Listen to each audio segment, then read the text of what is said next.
canal do YouTube, tá? Então, quem não puder assistir ao vivo, depois tem a opção de assistir gravado. Pessoal, hoje temos um ilustre convidado aqui, o professor Flaviano Ribeiro Quagliós. O professor Flaviano, ele é brasileiro, é formado em ele é licenciado em Letras pela UERJ, é graduado em Direito pela FDCI, é advogado no Brasil, ele é mestre em Direito pela Faculdade de Direito de Campos, ele foi professor de Direito da FDCI, de Direito Civil, de outras instituições aqui da nossa região, e ele foi recentemente para os Estados Unidos, e lá nos Estados Unidos ele já obteve o título de mestre desculpa, eu tenho que olhar aqui para lembrar o nome da universidade, Boston College, e ele é doutorando pela Suffolk University Law School. Né? Meu inglês está bem enferrujado, estou quebrando a língua para falar aqui. E o professor Flaviano conhece o direito brasileiro, o sistema de direito brasileiro, tem uma bagagem muito grande aqui no Brasil, e agora também, já tem uns anos que ele está nos Estados Unidos, estudando, vivendo o direito americano, e ele vai conversar hoje com a gente sobre o common law nos Estados Unidos, sobre os aspectos relacionados à questão do ensino jurídico, da atividade jurídica e sobre institutos do common law nos Estados Unidos. Professor Flaviano, mais uma vez, agradeço imensamente a sua generosidade, a sua disponibilidade para poder compartilhar conosco o seu conhecimento.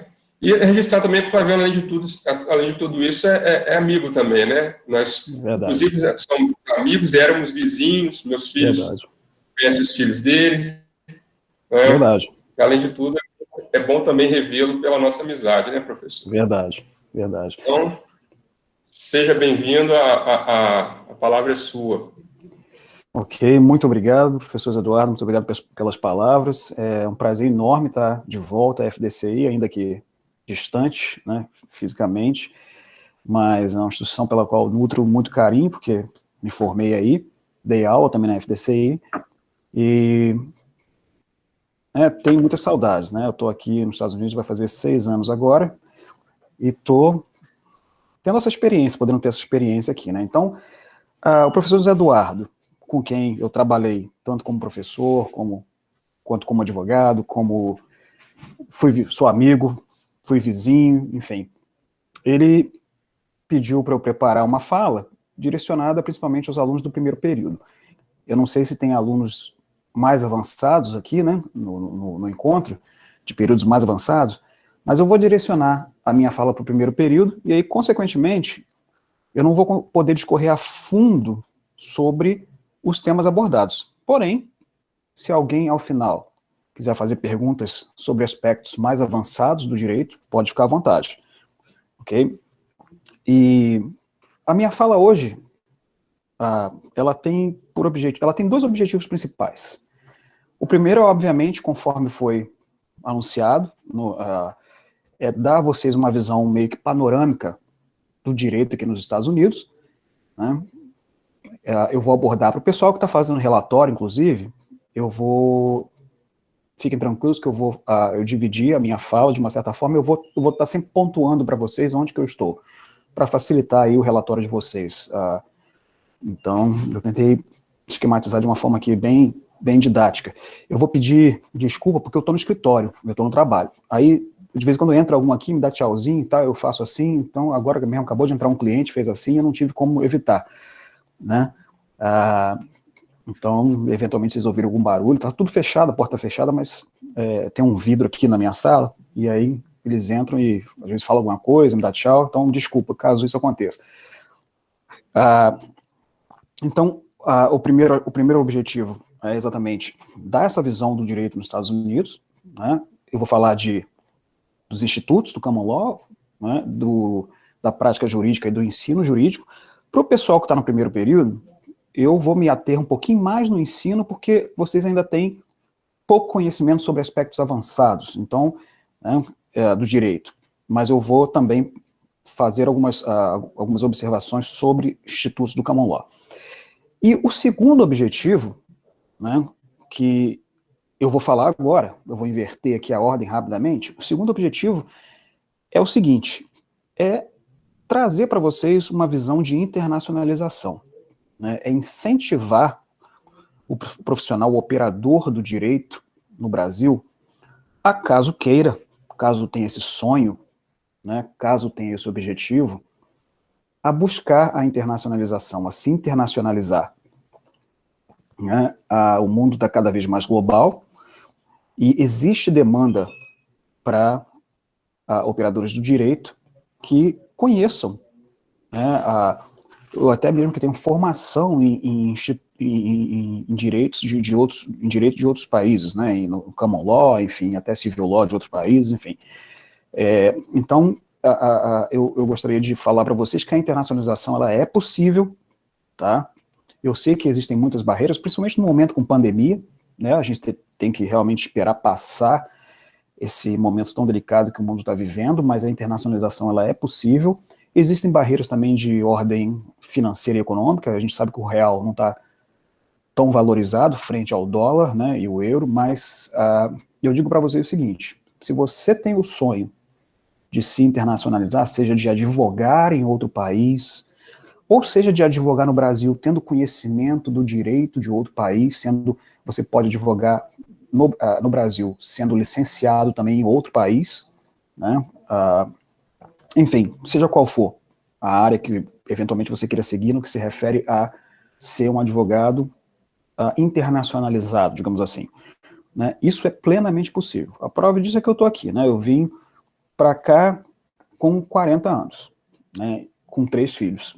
Então, se eu conseguir, com certeza, vocês conseguem. Tem pessoas aqui, colegas meus de faculdade, que têm 50, 55, então, assim, a idade não é um fator impeditivo, tá? De forma alguma.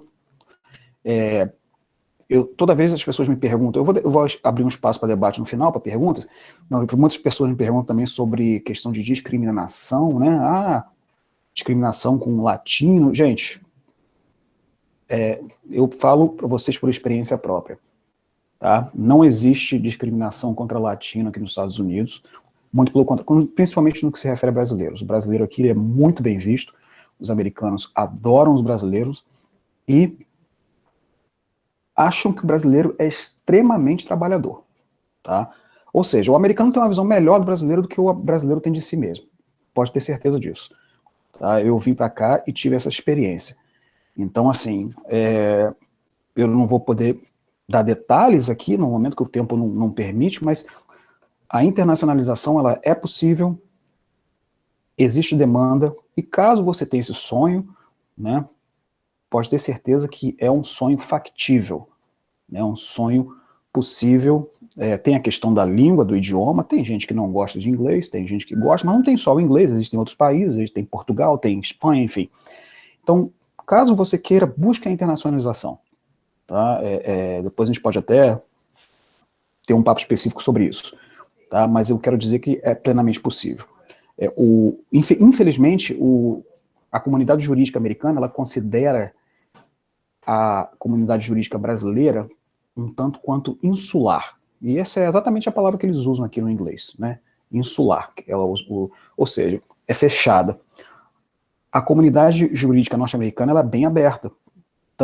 Tanto é verdade que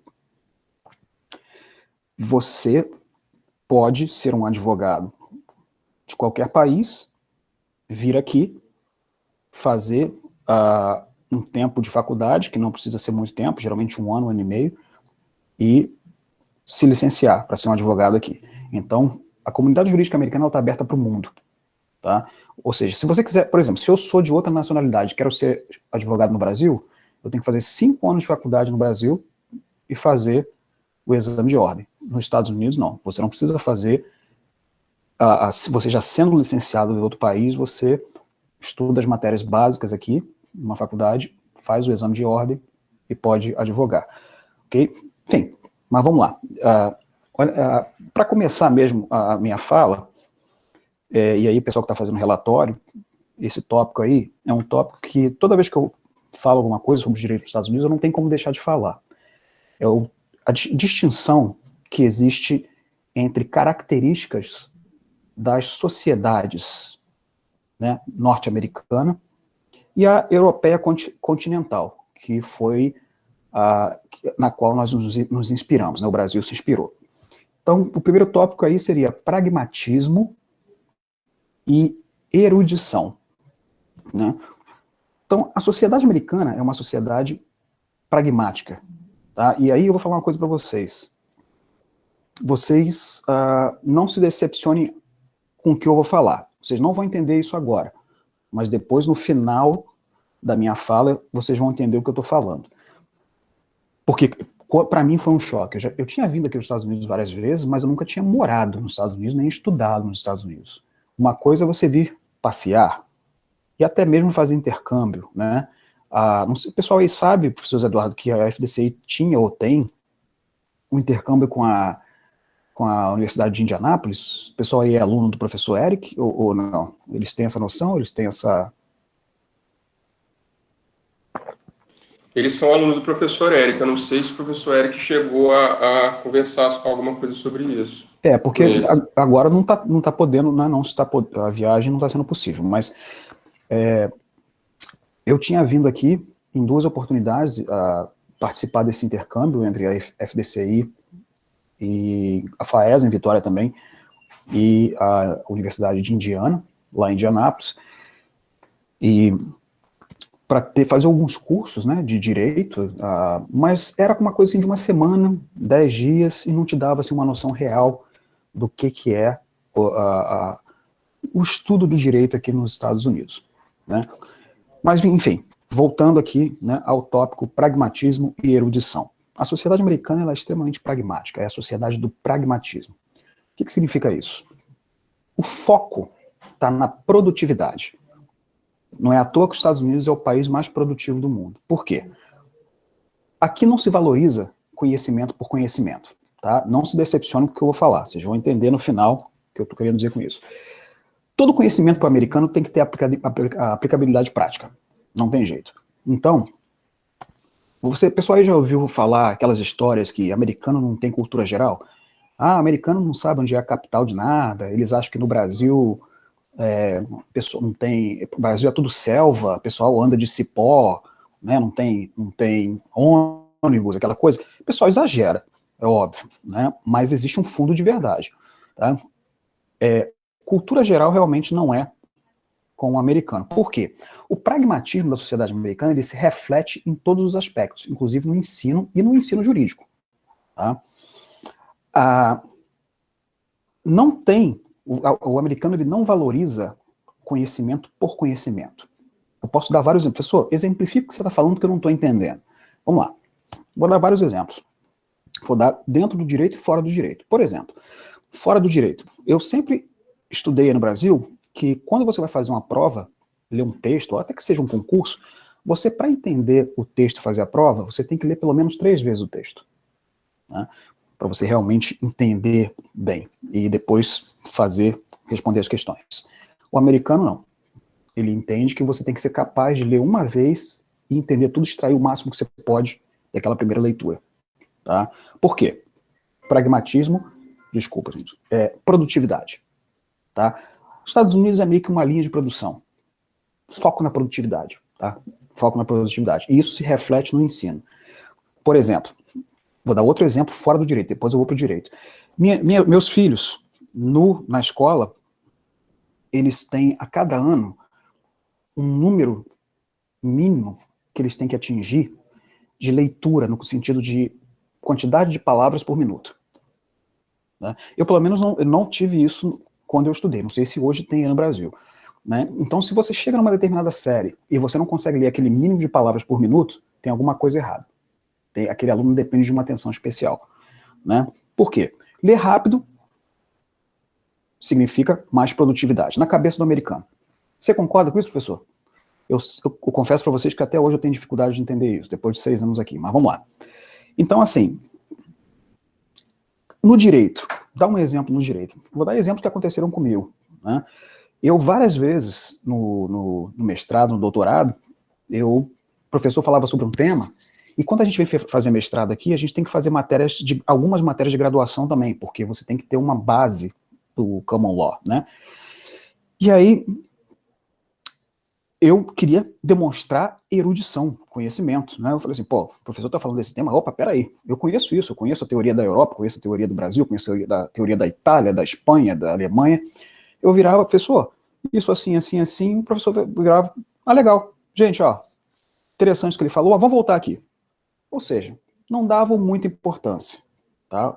Eles não dão importância à erudição, ao conhecimento pelo conhecimento.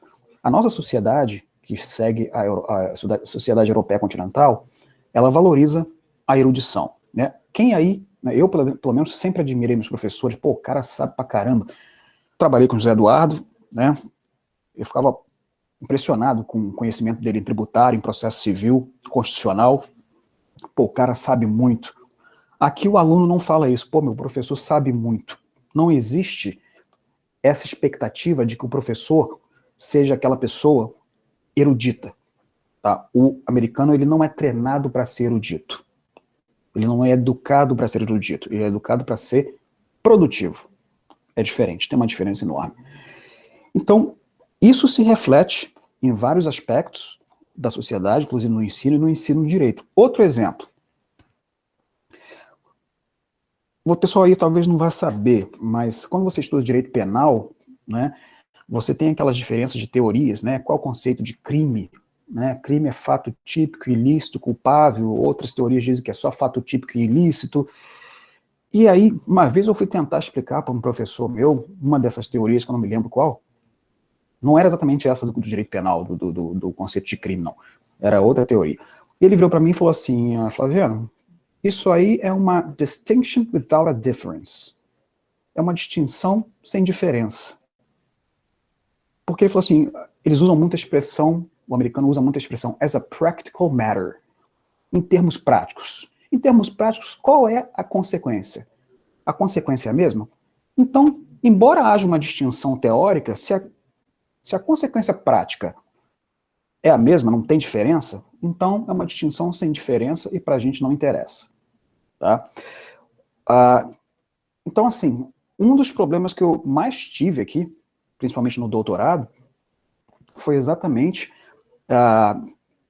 no que se refere à questão do pragmatismo. Meus professores ficavam assim, você está pesquisando isso, mas qual problema prático que você está resolvendo?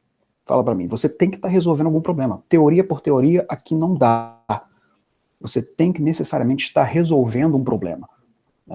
Não adianta você querer criar uma teoria, inventar uma teoria, que no doutorado vir com uma tese mirabolante, etc., uma doutrina tal, se você não está resolvendo um problema prático. O americano está interessado em resolver problema. O pragmatismo americano ele se baseia exatamente nisso. Produtividade e resolução de problema. Se você não resolve problema, você não é produtivo. Então, o seu conhecimento não serve para nada. Tá? Bom, e aí? Você concorda com isso? Não concorda? Olha, eu confesso que, em virtude da nossa origem, existe uma certa dificuldade de você olhar para um professor ou para alguém da área do direito e falar, pô, esse cara é formado em Harvard, esse cara não é um cara erudito. Tá? É um choque. Para mim foi um choque muito grande. Mas essa é uma realidade. Né? O professor aqui, o curso de direito aqui ele é estruturado de uma forma totalmente diferente do brasileiro, exatamente nesse sentido. O objetivo não é dar conhecimento por conhecimento, erudição. É formar uma pessoa que vai resolver problemas práticos quando estiver operando direito. Tá? Então, isso é uma primeira fala que eu queria... Né, não tem como você entender a sociedade americana sem fazer essa distinção entre pragmatismo, que é a característica principal da sociedade americana, e erudição, que é a característica principal da sociedade europeia continental que nós adquirimos.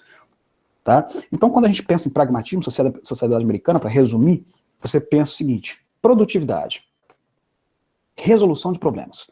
É o primeiro aspecto, né, que sobressai na sociedade americana. E isso aí...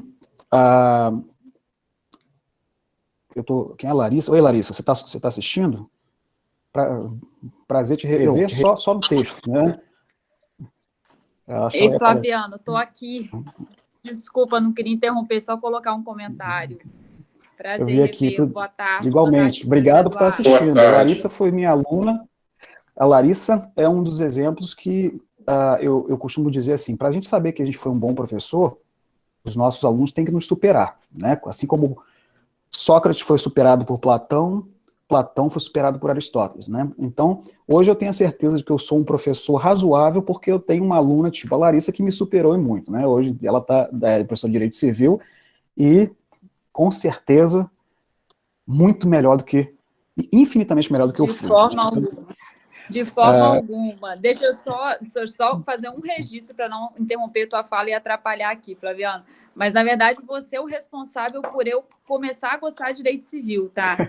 Então, quando dava aula lá de obrigações na faculdade, certamente você foi o professor responsável por isso. Então, obrigada. É uma alegria enorme estar aqui com você, te ouvindo falar de coisas tão interessantes. Obrigada, não vou falar mais para não atrapalhar e me interromper, tá não, bom? que isso, não atrapalha não. Muito obrigado. Prazer enorme revê-la. Aproveitar para registrar a presença da professora Larissa, que já falou aqui, e a professora Lorena Grise, que também está presente, professora também do primeiro período. Tá? Elas tinham entrado, eu já tinha começado aqui, então, para o professor Flaviano não mencionei. E fazer um comentário em cima do que o Flaviano falou, que esse pragmatismo americano deve ter sido uma mudança de paradigma muito grande para você, né, Flaviano? Porque o Flaviano, ele tem uma erudição muito grande. O Flaviano, a Larissa foi aluna dele, e eu já vi, assim, trabalhos que o Flaviano desenvolveu de trabalhos de fundamentação jurídica, assim, brilhante, com fundamentação, citando doutrina estrangeira e por aí vai. Então, para você ter sido um choque muito grande essa mudança da erudição da cultural brasileira para o pragmatismo americano, né? Obrigado pelas palavras, né? Eu não sou tão erudito assim quanto o professor Eduardo fala, mas eu agradeço. Obrigado, Laís, pelas palavras. Quero também aqui saudar a professora Larissa, não, desculpa, Lorena Gris, né? Isso eu não conheço, acho que eu não a conheço, não me recordo, pelo menos. Professora, obrigado por você estar participando. E voltando aqui, pegando essa fala do Zé Eduardo, falando sobre o choque, uma das críticas que eu recebo no doutorado é o seguinte: aqui nos Estados Unidos, o que a gente chama de doutrina aí no Brasil, eles chamam de filosofia. A gente sabe que filosofia do direito é uma coisa diferente de doutrina. O pessoal aí não sei se sabe o que é doutrina, né? Mas vocês vão estudar doutrina de direito civil, doutrina de direito penal, enfim. Aqui me chamam de filosofia. E os meus professores me chamam de filósofo, mas não é elogio não, tá? É crítica, tá? Eles viram e falam assim: você é muito filósofo, você viaja muito lá em cima, você tem que ser mais down to earth, né? Traz mais para a realidade, qual o problema que você está resolvendo, me fala, me mostra. E eu tive que mudar meu tema da tese do doutorado por causa disso, por causa dessas críticas, né? Então, assim, é mais um reflexo desse pragmatismo norte-americano, né, que permeia toda a sociedade, começando lá embaixo com o ensino. Conforme eu falei para vocês, meus filhos têm essa questão de ter que ler um número mínimo de palavras por minuto, senão ele não está atingindo o nível que é exigido naquela série. Enfim, eu me decepcionei um pouco com isso, né? Assim, decepcionei, eu esperava mais. Eu não estou dizendo que os professores aqui não têm conhecimento, não é isso, né? Não se trata disso, claro que tem. Mas o foco não é o conhecimento pelo conhecimento. Outro exemplo para a gente fechar essa parte aqui. No Brasil, eu vi vários, você pega revistas, né, de jurídicas, etc., e fala assim: bom, o profissional de direito ele tem que ser extremamente atualizado na doutrina, na jurisprudência, tem que conhecer a lei, né, a lei seca, enfim, tem que ter uma formação humanística, né, bastante sólida, né, e aí vocês, realmente, o curso de Direito dá essa formação, você estuda psicologia do direito, sociologia, introdução ao estudo de direito, me lembra aí, gente, por favor, as matérias que não são de direito mesmo, enfim, ciência política, se eu não me engano, né? Filosofia, ciência política. Filosofia. Aqui não se estuda isso. Acredite se quiser. Não quero decepcioná-los, não se trata disso. tá? Muito pelo contrário, eu quero dar demonstrar para vocês como que é, né, a característica principal da sociedade americana no que se refere ao pragmatismo. Então aqui não se estuda nada disso na Faculdade de Direito, tá? Toda essa questão da formação humanística não é exigida do profissional de direito aqui, tá? Toda essa exigência de formação humanística, ela não é exigida. Ela não como é que eu posso dizer? Ela não há ênfase nessa exigência de formação humanística. Então, esse é um ponto muito, digamos que um ponto que sobressai, um expoente da sociedade norte-americana. É o pragmatismo em contraposição à erudição da sociedade europeia continental, que foi absorvida, né, pelo Brasil e pela América do Sul. Bom, até aqui tudo bem? Eu falei de pragmatismo e erudição, falei para vocês que o foco principal é produtividade, né? Pensou em sociedade americana, pensa em produtividade. É o país mais produtivo do mundo, né? Os profissionais mais produtivos. Não significa que sejam os mais eruditos do mundo. Muito pelo contrário. São os mais produtivos. O que não significa, não é sinônimo de erudição. Até o contrário. E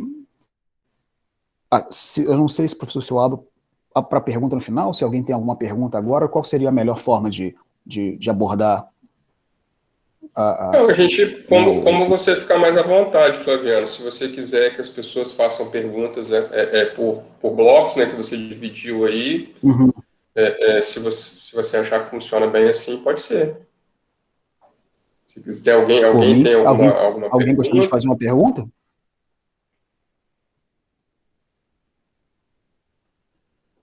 Tem uma pergunta no chat aqui, Flaviano.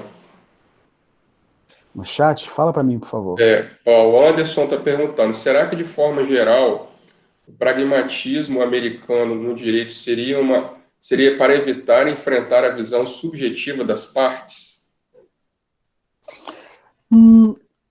Visão subjetiva em que sentido? Porque como é que você visualizar as partes, ele está se referindo a processo, por exemplo, Eu não sei, eu acho que ele está falando a questão da subjetividade de interpretação, eu imagino. Isso. Sim. Tá. Sim, isso aí eu vou abordar no próximo tópico, né, que é uma das características do common law, tá? Bom, tem um pouco a ver, sim, mas deixa eu responder essa pergunta daqui a pouco. Se eu não responder, depois ele pode refazer a pergunta. Bom, alguém mais tem pergunta ou não? Não? Se não tiver, pode fazer. Pergunta. Se não quiser... Fizeram?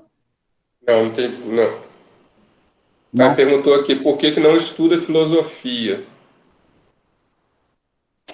Então, funciona da seguinte forma. Aqui, quando você sai do ensino médio, você não vai direto para a faculdade de Direito. Você tem que fazer 4 anos que eles chamam de bacharelado. E nesse bacharelado pode ser qualquer coisa. Tá? Alguns optam por um curso que dá uma certa fundamentação, que dá uma certa... que aborda filosofia, sociologia, etc. Mas um dos cursos, acreditem se quiser, um dos cursos que mais aprova gente para a faculdade de Direito aqui, então funciona assim, sai do high school, do ensino médio, 4 anos de bacharelado, aí depois de mais 3 anos de Direito. É assim que funciona, tá? Um dos cursos que mais aprova alunos para a faculdade de Direito aqui é Engenharia de Software. Quer dizer, o que tem a ver isso aí com formação humanística? Né? Com sociologia, com filosofia? Nada a ver. Ou seja, em outras palavras, é bem possível que a pessoa saia do ensino médio e chegue na faculdade de Direito sem conhecimento nenhum de filosofia, de sociologia, de ciência política, etc. e tal. Né? O que acontece? O americano entende que se você foca num determinado tipo, numa parcela menor de conhecimento, você se torna mais produtivo. É isso que eles entendem. Deixa eu dar outro exemplo. Vou dar outro exemplo. Quando você faz concurso para juiz, por exemplo, aí no Brasil, você tem que fazer, o juiz promotor tem que abordar todas aquelas matérias, é bastante coisa. Aqui, juízes não precisam ter esse conhecimento enorme do direito. Tá? Eles se satisfazem aqui com o fato de o juiz ter conhecimento daquela área e ficar só naquilo ali, porque eles entendem que ele focando naquela área, ele vai se tornar uma pessoa mais produtiva. É basicamente isso. Tá? Então, eu encerro aqui essa minha fala, esse número 1, né, entre pragmatismo e erudição. Né, eu achei, a Larissa me lembrou até de uma expressão interessante aqui, que é o ornitorrinco jurídico, né, há muito tempo que eu não ouvia isso. Cadê? Deixa eu só, não sei se o pessoal viu aí, ó. Ela fala aqui, ó, o dilema do ornitorrinco no ensino jurídico brasileiro, né, que ela leu em algum lugar. Então, é basicamente isso. Não estou fazendo uma crítica ao ensino brasileiro especificamente. Eu acho que tem o seu valor, você ter essa formação humanística, não é uma crítica.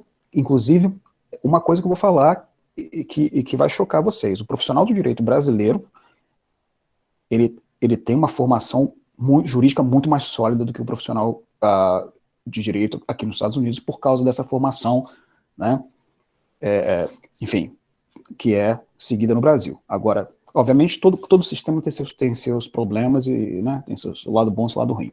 Eu passo para um segundo tópico da minha fala, que é especificamente o common law.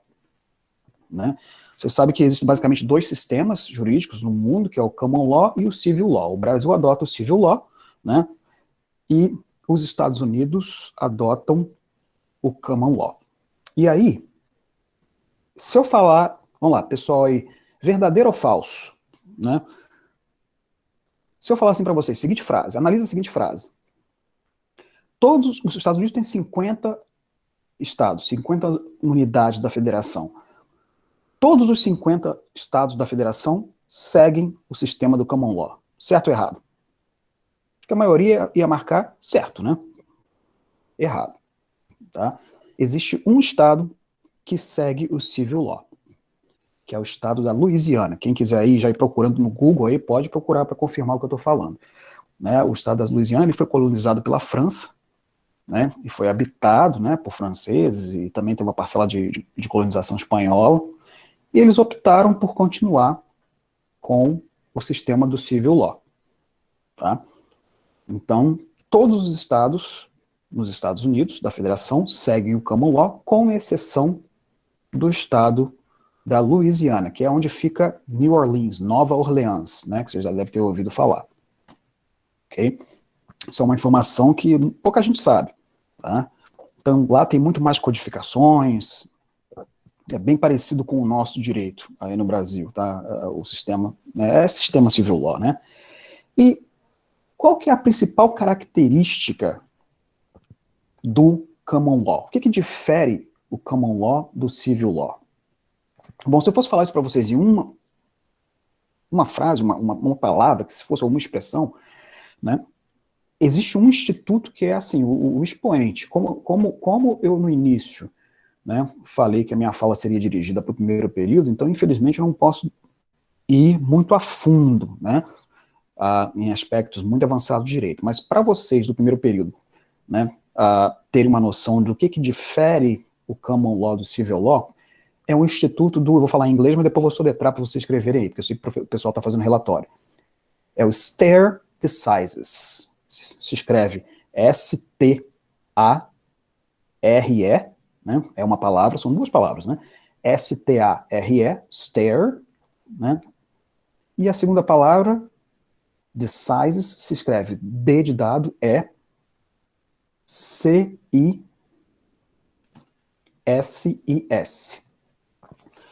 Traduz, professor. Vamos lá. É a força do precedente. Né? Ou seja, professor, você traduziu, mas você não explicou. Né? Vou explicar.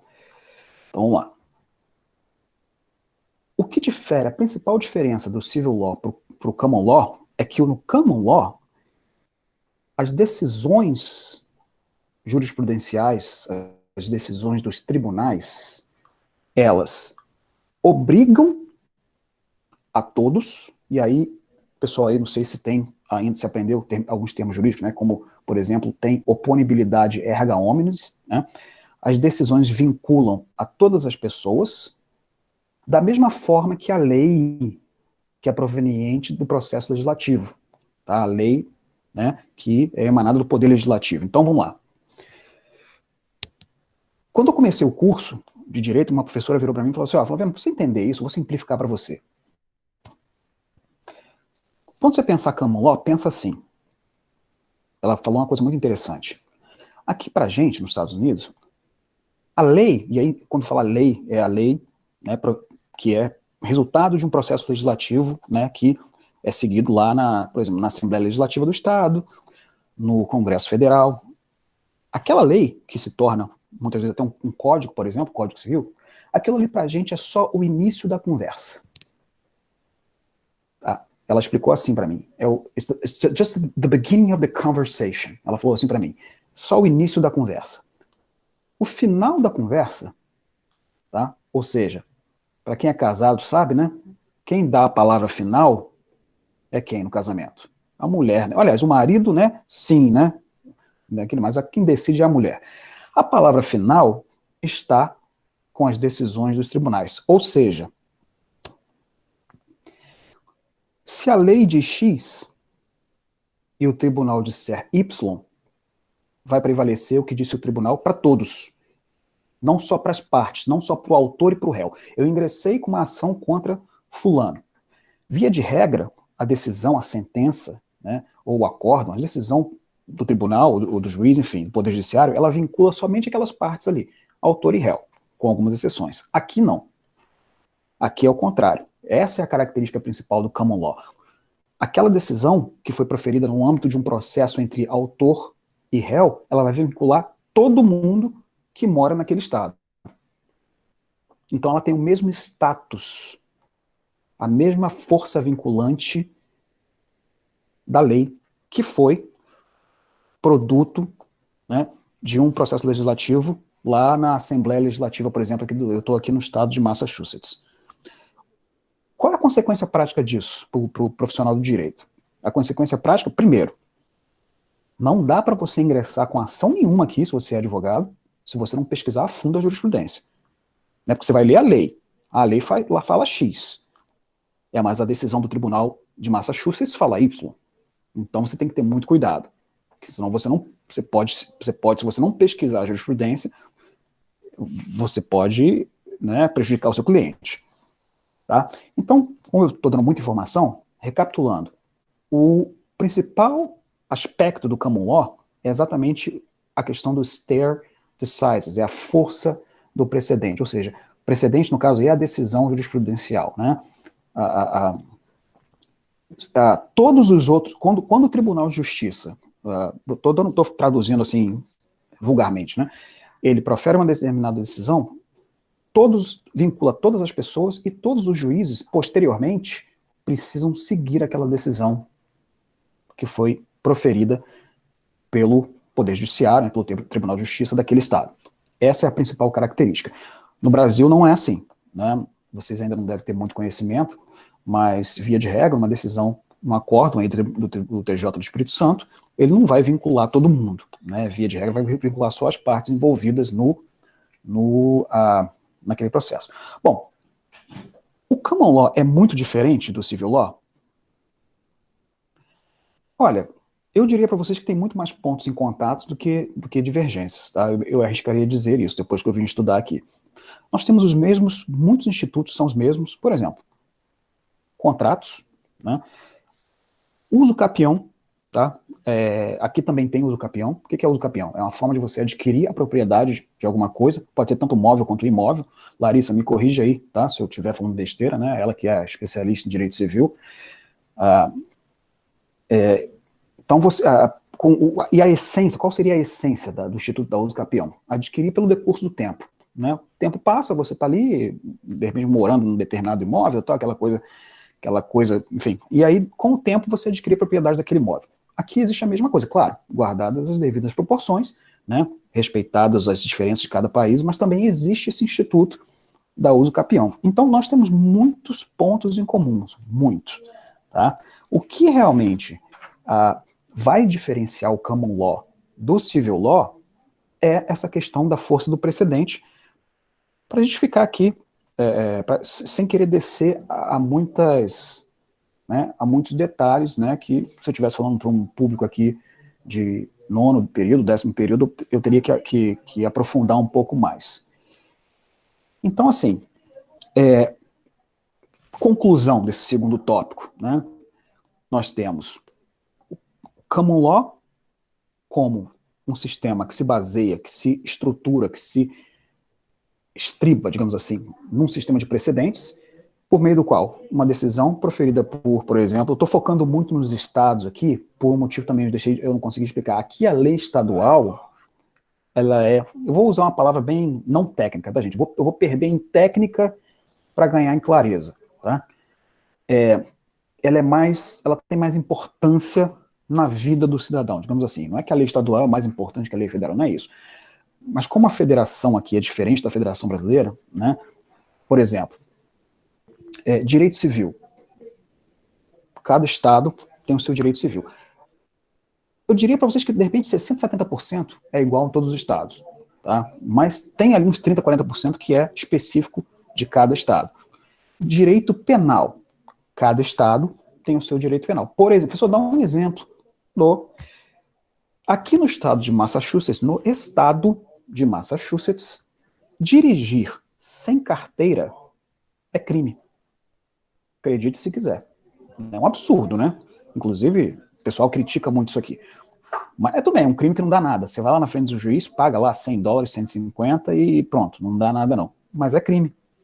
Tá? É considerado crime.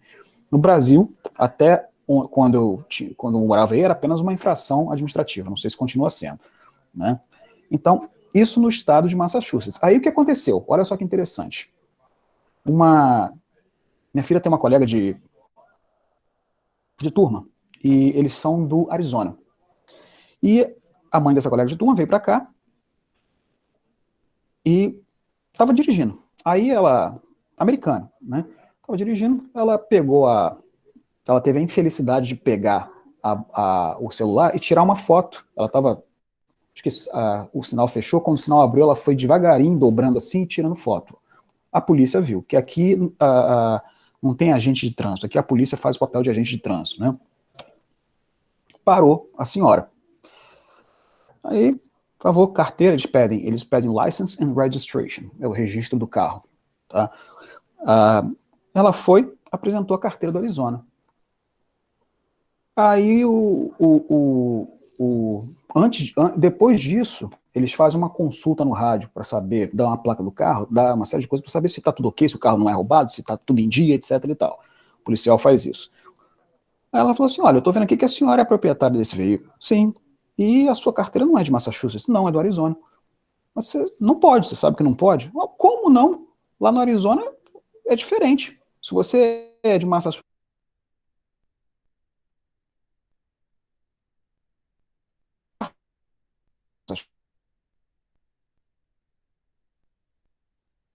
Deu uma travada, Flaviano.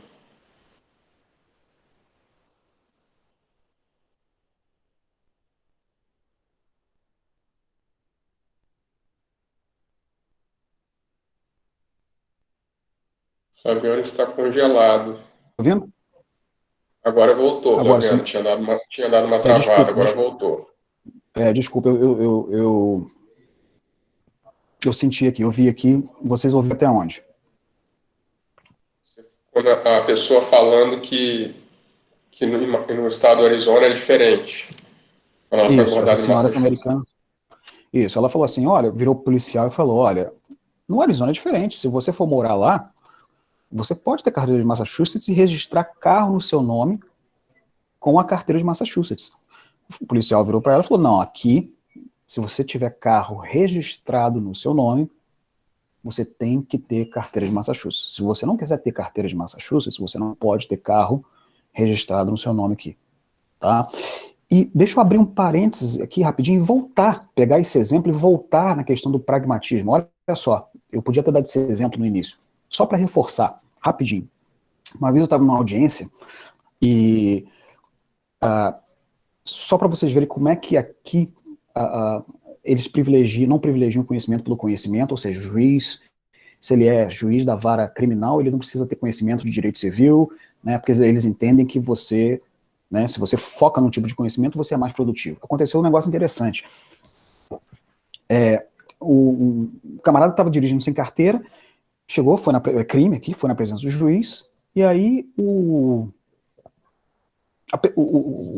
réu, digamos assim, né, virou para o juiz e falou assim, mas, excelência, né, your honor, né, que eles falam. Como é que funciona esse negócio aqui de ter carteira? Eu não posso dirigir com uma carteira que é de outro estado aqui? O juiz virou e falou assim, não sei. Não sei, não. Aí, o assistente do juiz virou e explicou para o camarada, falou assim, não, se você registra carro no seu nome aqui, você tem que ter carteira de Massachusetts. Ou seja, o juiz não sabia. Por que ele não sabia? Porque ele era juiz de vara criminal. Então ele não sabia de um detalhe, uma coisa simples, que é de outra área. Só para ilustrar para vocês essa questão, e não tem nada de absurdo nisso aqui não, tá? É encarado de maneira muito normal. Oh, meu Deus, o juiz não sabe, como é que ele passou para juiz, como é que ele é juiz? Não tem nada disso. Tá? É o sistema americano. Okay? Não é, você não precisa ser, você não é treinado para ser erudito, você é treinado para ser produtivo. Mas vamos lá. Bom, falei então do common law, né, da questão dos stare decisis, que é o principal instituto, né, falei que existem muitos pontos em comuns entre o common law e o civil law, certo? E, bom, até aqui, alguém gostaria de fazer alguma pergunta? Alguma coisa que, eventualmente, alguém tem pergunta? O pessoal está perguntando aqui, professor, existe alguma área do direito, dentro do direito que facilite a saída do país para exercer fora? Eu adoraria responder essas perguntas assim, até mais para o final, porque eu posso abordar essa questão realmente da internacionalização. Tem, assim, não é que mais fácil, tem áreas que são mais globais, né? Como, por exemplo, a gente tem visto aí uma certa convergência no que se refere à privacidade, né? Inclusive que é a área que eu pesquiso no doutorado, né? Você tem aí a lei, eu não sei falar, eu não vou saber falar em inglês, em português, a regulação lá da União Europeia. Oi? O Brasil agora foi aprovada a LGPD, Lei Geral de Proteção de Dados. Isso, não, mas eu sei, mas eu estava me referindo à da Europa.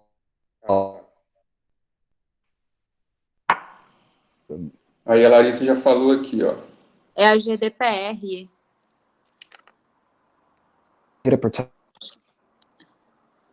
Travou lá agora. Acho que seria GDPR, professor. Travou aqui. Eles chamam de falhou aqui de novo. Mas você já voltou. A Larissa colocou no chat aqui a regulamentação europeia. Isso, General Data Protection Regulation. Não é lei porque ela vincula todos os estados da União Europeia, né? Eles são obrigados, todos os países são obrigados a implementar, né? Então ela é um instituto meio que supranacional, né? Mas enfim, é por isso que eles chamam de regulation, não chamam de lei. Então a gente está vendo uma convergência na questão da proteção. Os Estados Unidos está sendo extremamente pressionado, né, para passar uma lei geral. Aqui existe uma resistência muito grande a se aprovar uma lei geral, porque existe muitas vozes dizendo que isso aí vai diminuir a questão da produtividade e o país não vai gerar tanta riqueza, enfim. Tem uma discussão dessa que eu não vou abordar agora. Mas essa aí é uma área, eu estava respondendo a pergunta aqui, se tem uma área do direito que facilite você exercer fora. Então, assim, não, existem áreas que são mais globais, né? Mas a gente pode depois, mais na frente, falar rapidamente sobre isso. Bom, eu vou para o terceiro tópico, que seria prática jurídica nos Estados Unidos. Para você ser advogado... Fazer só uma pontuação. Sim, por favor. Claro. Você foi para os Estados Unidos em que ano? 6 anos atrás, foi 2015? 2015, 2015, né? 2015. Isso, foi 2015, agora eu recordei. Porque em 2015 o nosso Código de Processo Civil mudou, né? Nós temos o Código de Processo Civil vigente, que é de 2015, ele entrou em vigor em 2016. Ele trouxe o sistema, não dessa forma, como o americano, mas ele trouxe o sistema de precedentes para o direito processual brasileiro. Tá? Óbvio que não é igual, mas ele traz algumas características do sistema de precedente do common law, né? Então, nós temos aí mais uma aproximação do nosso sistema, que é Civil Law, com o sistema do Common Law, mas ele não é dessa forma como você falou, Sim. O precedente ser eficácia erga omnes, depende do precedente, né? E um outro ponto também, essa questão que você colocou de no Common Law, conforme a sua professora te deu o ponto de partida, né, de que a lei é o ponto de partida, aqui no Brasil também, de uma certa forma, a gente também tem isso. Né, a gente tem evoluído aí para a questão das possibilidades de interpretação, é óbvio, assim, que não vai, acredito que não vai ter a amplitude que tem, conforme você citou, o caso do juiz decidir diferente do que está no texto da lei. Né? Uhum. Mas algumas aproximações nós temos aí com o sistema do Common Law. Excelente. O professor Zé Eduardo, inclusive, me lembrou aqui, quando eu tenho tempo, né, para ler alguma coisa aí do Brasil, eu estava um tempo atrás, eu via muito, falava-se muito como é que é? O fenômeno da commonização do civil law, não tem um negócio assim? Eu vi alguns textos, alguns artigos científicos falando de commonização do civil law, né? Eu particularmente, assim, acho um pouco de exagero se você faz sentido, total, mas desde que seja exatamente em aspectos pontuais, porque ainda são sistemas bem diferentes, embora haja pontos em comum no que se refere a institutos, mas é isso mesmo que o professor Zé Eduardo falou. Não tem essa questão dos stare decisis aí no Brasil, não tem essa amplitude que tem aqui, né? Mas eu acho que existe também uma tendência à convergência dos dois sistemas, sem dúvida. Obrigado, professor Eduardo. Professor Eduardo, por favor, interfira sempre que quiser. Vamos lá. Bom, terceiro tópico.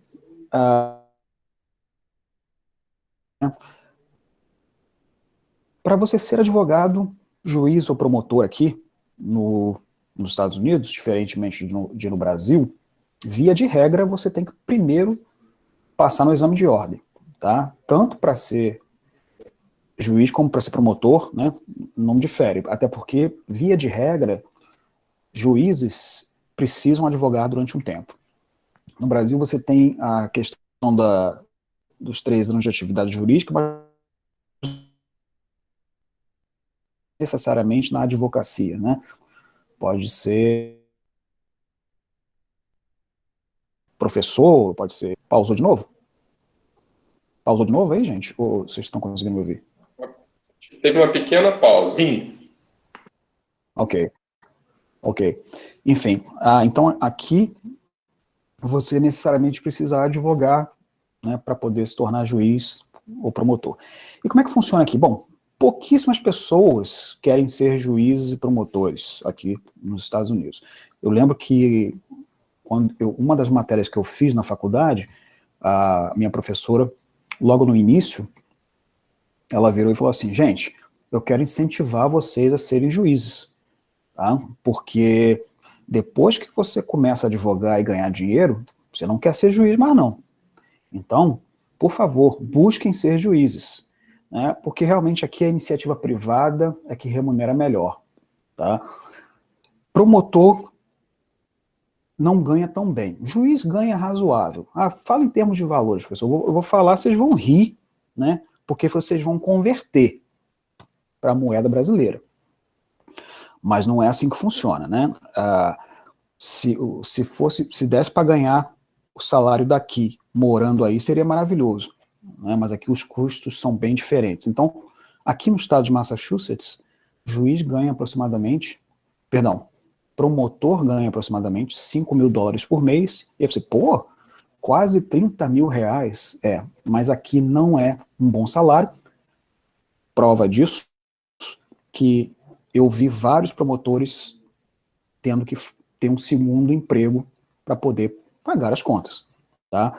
Então, assim, vocês podem achar difícil de acreditar, mas eu conheci um promotor que à noite ele era garçom. Enfim, mas por que ele era promotor, então? Por que ele não ia para a iniciativa privada? Porque, via de regra, não é algo assim não é 100% dos casos, mas na maioria dos casos, para você se tornar juiz, você tem que optar primeiro por uma carreira no serviço público, né? E aí você tem que lá, entre aspas, sofrer como promotor, ganhando pouco, para depois se tornar juiz, ok? Se você ainda não acreditou que $5.000 não é muito dinheiro aqui em Massachusetts, eu vou te falar que você não consegue alugar nada decente aqui, um apartamento, uma casa, por menos de $2.000, $2.500, tá? Começando por aí. Ou seja, metade da sua renda vai para aluguel, tá? Para começar. Isso aí é um apartamento razoávelzinho, tá? 2 quartos, não é mansão não, viu? Não é 4 quartos, nada disso não. Então só para vocês terem uma ideia. Juiz aqui ganha melhor, tá? Ganha em Massachusetts, em média, $15.000 por mês. Aí eu falo, pô, excelente salário. Mas pro trabalho que eles têm, não é. Porque é todo dia, de 8h30 às 5 da tarde. Okay? Então, o advogado que trabalha essa quantidade de horas, ele ganha muito mais. Pelo menos 3 vezes mais que um juiz. Então, não dá para converter, tá, gente? Se vocês converterem, vocês sempre vão achar que o salário é maravilhoso, claro, né?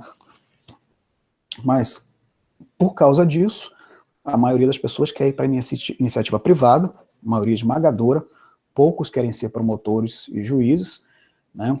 Porque realmente ser promotor e juiz significa abrir mão de dinheiro, né? Em outras palavras, tá? E aí, pô, mas dinheiro não é tudo na vida. Claro, concordo. Mas você tem que lembrar de um pequeno detalhe. O curso de Direito aqui é bem caro, né? E eu depois, no último tópico, eu vou falar um pouquinho melhor sobre isso, né? E o americano, ele já sai da faculdade bastante endividado, então ele tem que trabalhar para pagar, né? Mas vamos lá. Bom, uma coisa interessante aqui é o seguinte, cada estado tem sua organização judiciária, e para você se tornar juiz ou promotor depende do estado que você está. Professor, eu ouvi falar que aí os juízes são eleitos, depende do estado, não é em todo o estado, não. Eu também ouvia muito falar isso no Brasil, mas quando eu vim para cá, eu vi que isso não é a verdade em todos os estados, né? E voltando à questão da internacionalização, né? Professor, eu quero ser um advogado nos Estados Unidos. Olha, uma coisa interessante aqui é que o mercado ele difere bastante do Brasil, porque aqui você tem muito... Bom, eu estou bastante jurássico, né? Então me ajudem no que se refere ao mercado brasileiro. Aqui você tem muita figura do in-house counsel. A palavra counsel é advogado, é o conselheiro, digamos assim, né? In-house, porque fica dentro de uma casa, assim, ou seja, aquele advogado que é funcionário de uma empresa. Tá? Existe um mercado enorme para esse tipo de profissional aqui. Tá? Aqui em Boston existe uma demanda muito grande por profissionais na área de propriedade intelectual. Tem muito laboratório aqui de remédio em Massachusetts. Então, propriedade intelectual é o forte aqui. Então, você tem muita contratação de empresas, ou seja, tem muito advogado contratado por empresa. Ele não sai e vai direto para um escritório de advocacia, se ele não quiser, ou vai ser promotor, né, por exemplo. Ele tem a opção de, se não quiser ir para um escritório de advocacia, não quiser ser promotor, ir para uma empresa, trabalhar como in-house counsel. Eu tenho um vizinho que é advogado, que ele é in-house counsel de uma empresa aqui, e ele virou para mim e falou assim, olha, eu nunca fui a uma audiência na minha vida. Nunca fui, no fórum, por exemplo. O cara com, tipo assim, 10 anos de formado, nunca participei, nunca tive que participar de um debate oral, nada disso, né? Porque ele escolheu ser advogado de empresa, vamos assim, né? Então, assim, eu lembro que quando eu estava saindo do Brasil, quase não se falava em compliance. E parece que agora se fala bastante aí, né? Nessa área, não é isso? Mas quando eu estava saindo daí, praticamente não existia isso, 6 anos atrás. Aqui, compliance, as empresas têm uma demanda enorme por compliance, né? Profissionais da área jurídica que são especializados na área de compliance, tanto na área de privacidade, compliance na área de privacidade, compliance na área de direito tributário, por exemplo, né? Então, o mercado aqui, a prática jurídica aqui nos Estados Unidos, ela é bem diferente. Só um detalhe, acaba que horas Está programado até 6h25. Então, eu já estou atrasado aqui, né? Porque eu tenho que abrir para debates, né? Então, e para terminar essa fala aqui, uma distinção interessante da prática jurídica aqui nos Estados Unidos, né, do Brasil, é a questão do júri, né? Aqui o júri tem competência para todas as causas, cíveis e criminais. No Brasil, só para algumas causas criminais, né, para alguns tipos de crime. E aqui não. E como é que funciona? Né? É mera opção. O advogado escolhe se ele quer que o processo dele seja julgado por um juiz singular ou se quer ser julgado por um júri. Tá? E aí depende de estratégia. Eu tinha até exemplo para dar aqui, mas não vai dar tempo. Desculpa, gente. Eu precisaria...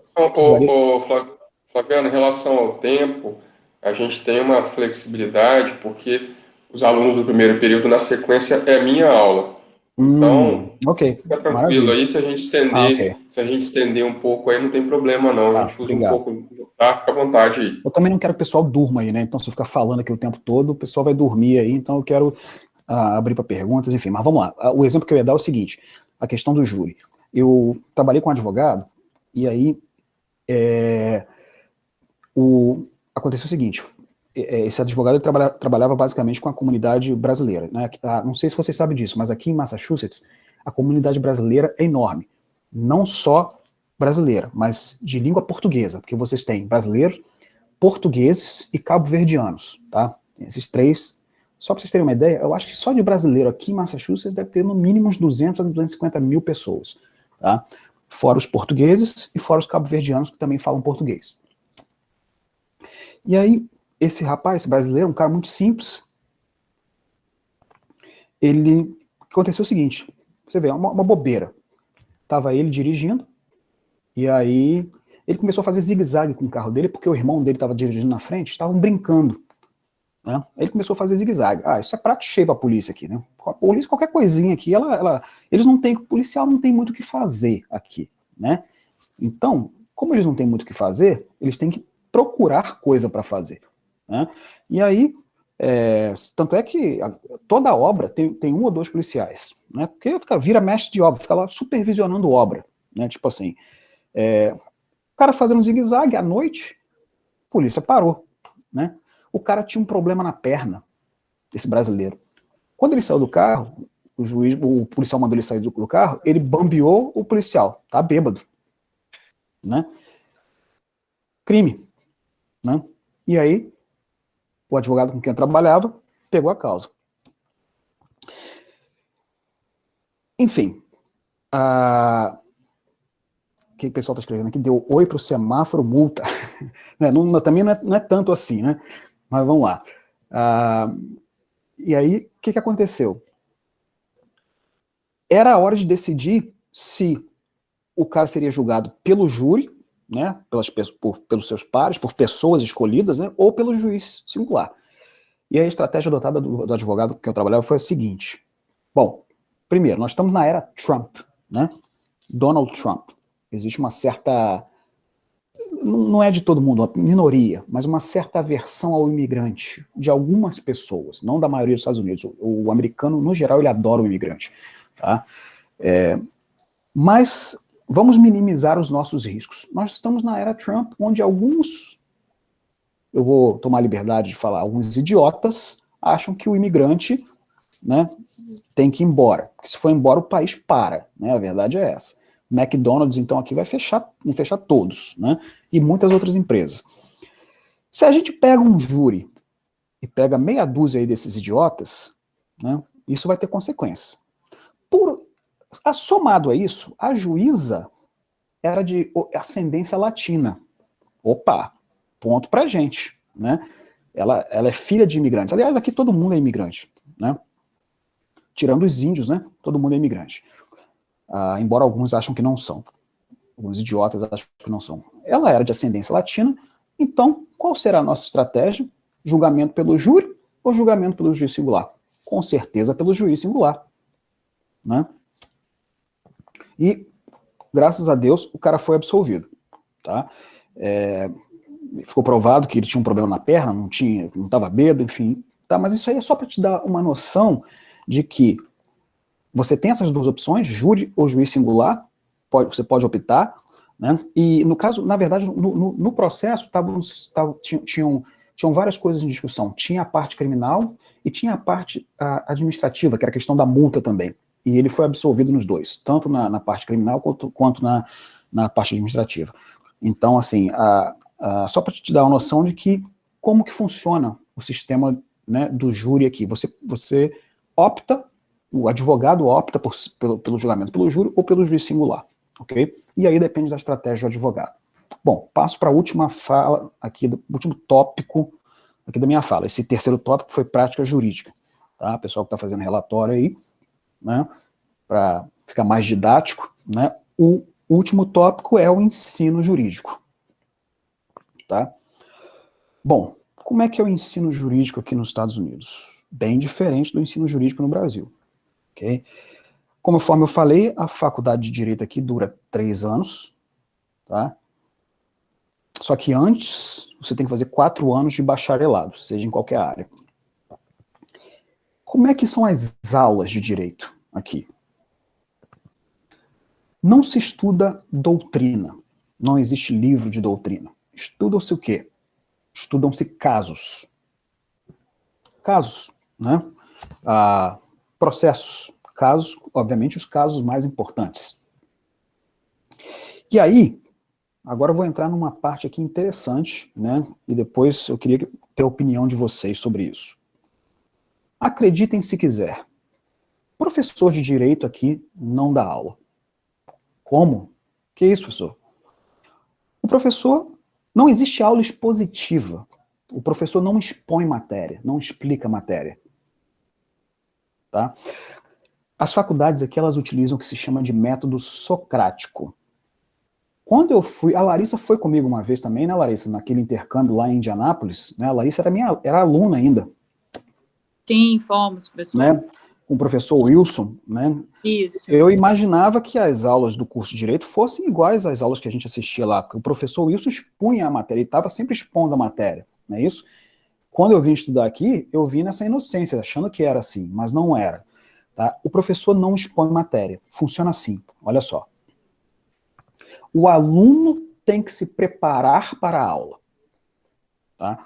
No início do semestre, né, a gente que dizendo que o professor Eric comenta muito isso, né?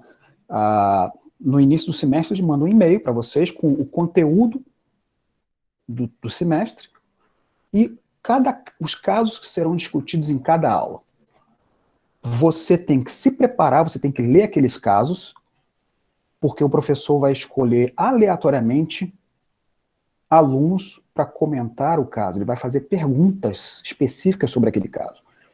Então, se forem 2 casos, 2 alunos. Se forem 3 casos, 3 alunos. Tá? E é sorteado. E vem um aviso lá no e-mail.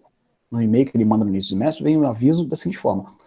Se você demonstrar que não está preparado, isso vai influenciar na sua nota.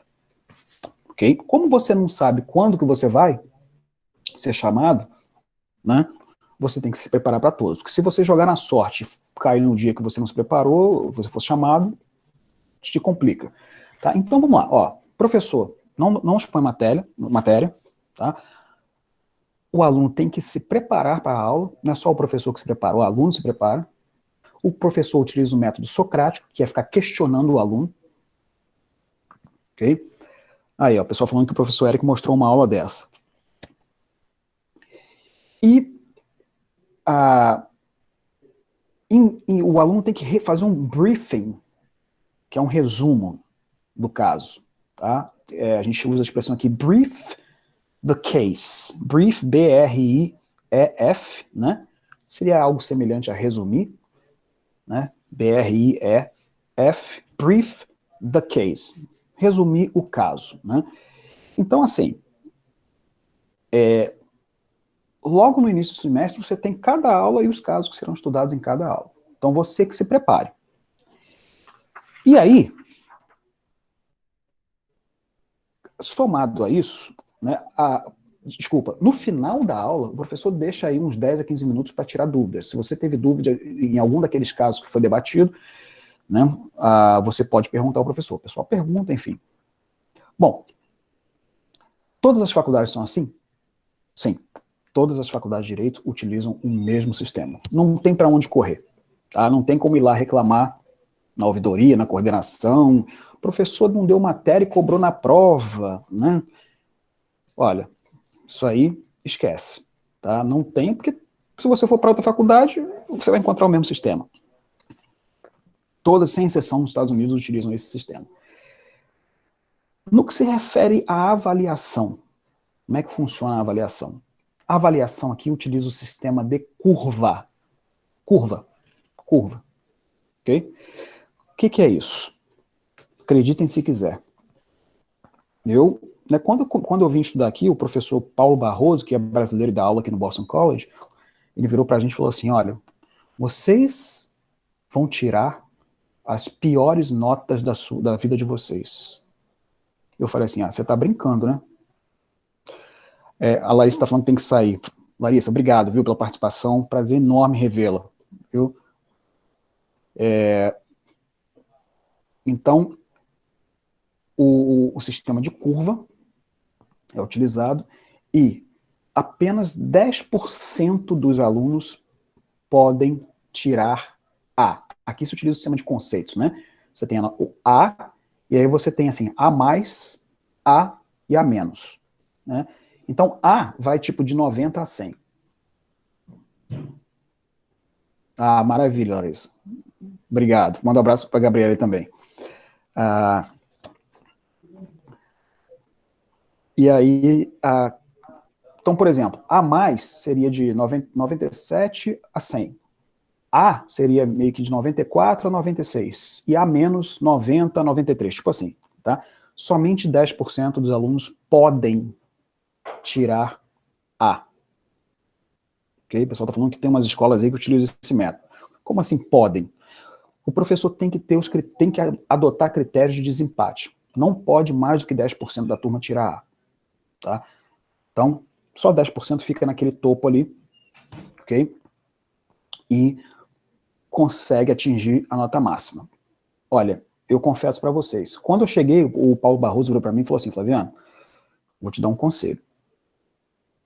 Foge do C. Falei, como assim, professor? Foge do conceito C. Não se preocupe em tirar A, porque dificilmente você vai conseguir. Não é igual ao Brasil. Tá? Que todo mundo da turma pode tirar o 10. Tá? Então, foge do C. O A vai ser muito difícil. Então, você que é brasileiro, que está competindo com o americano, porque por mais que você seja fluente, não é a sua primeira língua, foca ali no B, que está de bom tamanho. Bom, sendo que somado a isso, ele falou que a gente ia tirar as piores notas da nossa vida. Bom, eu confesso para vocês que no primeiro semestre eu tirei C. No segundo, não. Tive A no segundo semestre e B, né? A, B+, B, enfim, mas não tive C. Agora, no primeiro semestre não teve jeito. Tá? E C não é nota ruim, não. Varia de 70 a 79. Tá? Então, por exemplo, se você tira 7,5, que eu acho que é a média da FDC, você passa. Não é, mas para o americano, C é o horror, okay? Na faculdade de Direito. Então, o sistema de avaliação é de conceitos e de curva. Tá? Aqui não existe concurso público, então a faculdade funciona como um funil. Aqueles alunos que tiram as melhores notas serão aqueles que irão para os melhores escritórios de advocacia. Tá? Aqui em Boston nós temos um escritório chamado Ropes & Gray. Ropes, R-O-P-E-S, né? And, né? E Gray, G-R-A-Y, que é cinza em inglês. Ropes & Gray, que é um escritório assim enorme. O camarada já começa a sua vida profissional ganhando aí $15 mil por mês, início de carreira. Depois que ele se torna advogado associado, ganha muito mais do que isso, porque ele tem participação nos lucros. Um aluno que formou comigo no ano inteiro, não era aluno do mestrado, era aluno da graduação. Foi para o Ropes & Gray. Então aí no universo de 700, foi para o Ropes & Gray. Então é bastante competitivo e você tem que se esforçar ao máximo na faculdade para tirar notas excelentes para que você possa ir para um escritório grande. Não significa que se você não tirar notas boas, você não vai ser bem sucedido. Não se trata disso, tá? Não tem nada a ver. Né? Você pode abrir o seu próprio escritório e ser muito bem sucedido. Mas você tem que lembrar que o americano ele sai devendo muito dinheiro da faculdade. Aí é outro assunto que eu vou abordar aqui, que é o preço do curso de Direito no Brasil. Né? O curso de Direito no Brasil, nos Estados Unidos, tá? A média de valor aqui, a média, é em torno de $50 mil por ano. Tem faculdade que é 70 e pouco, tem faculdade que é 20 e pouco, aí você bota aí 100, né? Tinha uma média de 50. E aí a pergunta que eu queria fazer para vocês é a seguinte. Vamos lá. O professor não dá aula, não chama matéria. Só 10% pode tirar 10 dos alunos. E o preço médio do curso é 50 mil. Vocês acham que esse sistema funcionaria no Brasil? Não precisa responder agora, não. Pensa aí. Então vamos supor que a FDCI virasse para vocês, ó, gente, semestre que vem. Né? E todas as faculdades aqui são particulares. Né? Tem faculdade pública, mas a pública é paga. Ela só é pública porque ela foi instituída pelo poder público e ela é um pouco mais barata, mas paga também. Então faculdade aqui pública que paga. Tá? A FDCI vai virar para você, no semestre que vem nós vamos mudar. Vamos instituir o método socrático, você tem que estudar em casa, o professor não vai dar aula, não vai expor matéria, você se vira e estuda em casa, o máximo que ele vai tirar dúvidas no final da aula, vai subir um pouquinho a mensalidade, vai ser aí uns 100 mil por ano, né, vou botar aí uma coisa assim, né, e só pode, 10% só pode tirar 10, e não adianta reclamar não, porque, e aí, vocês acham que funcionaria? Depois vocês respondem, aqui funciona. Tá? Aqui funciona, não tem para onde correr. Para onde você vai correr? É tudo igual, né? E aí, mas já responderam aí, ó, não.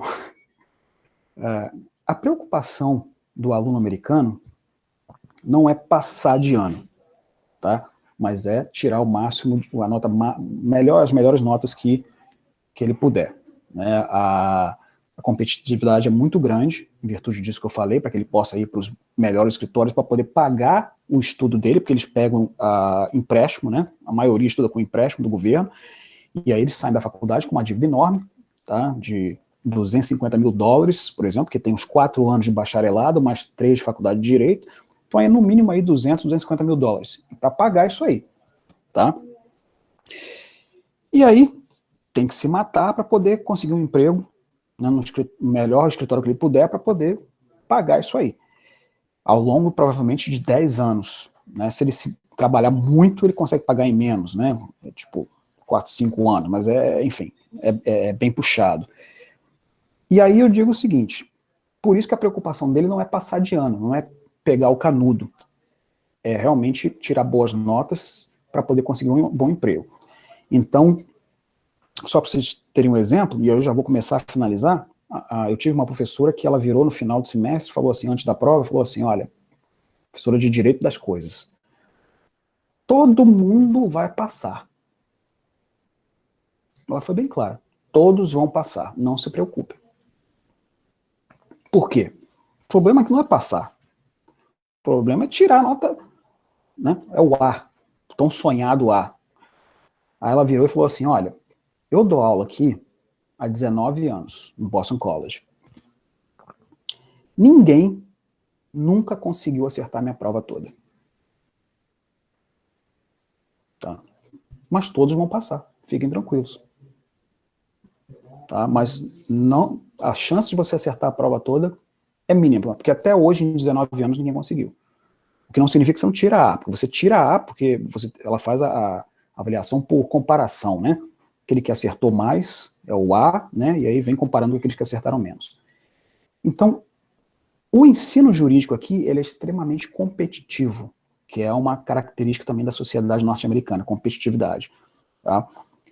Eu me recordo também, além dessa questão das notas e da preocupação não ser apenas de passar, né, de passar de ano e pegar canudo, uma vez eu virei para uma aluna, aluna minha, e inocentemente virei para ela e falei assim, olha, aqui a gente faz muito outline, né, que seriam uns resumos estruturados, né? E eu não sei, eu não me recordo agora a conversa que eu virei para ela e falei assim, pô, será que você poderia me emprestar o seu outline? Que seria o equivalente ao que vocês fazem aí, né? Ah, faltei, vou tirar xerox do caderno do colega, uma prática comum no Brasil. Não presta o caderno, vou tirar xerox, que eu faltei a aula passada e tal. Beleza, né? E aí eu, né, recém-chegado, pô, será que você podia me emprestar o seu outline para eu poder... Ela virou para mim e falou assim, olha, infelizmente eu não posso fazer isso. Saiu, tchau. Você tem uma ideia da competitividade, né, que existe na faculdade de Direito, de uma maneira geral, na sociedade americana. Por que ela não podia me emprestar? Ora, porque se ela me empresta, eu tiro nota melhor que ela, quem é que vai pegar o melhor emprego? Eu, né? Então, assim, basicamente isso. Então, ensino jurídico, a pessoa está aqui, nossa, mas é tenso. Aqui dividimos o pão. Pois é. Aqui eles não enxergam isso como egoísmo, eles enxergam como competitividade e, lembrando, foco na produtividade. O americano, o país, eles entendem que o país tem que produzir, né? Gerar muita riqueza, até como forma de sustentação da democracia americana, né? Tem aquele livro de Alex de Tocqueville, não sei se vocês vão ler, em Ciências Políticas, que fala a democracia na América, que é bem diferente da democracia na Europa, por exemplo, né? Enfim. Então, concluindo aqui, o ensino jurídico nos Estados Unidos, ele adota o método socrático, o professor não expõe matéria, aluno se prepara em casa, sistema de avaliação, sistema de curva e de conceitos, né? E extremamente competitivo, tá?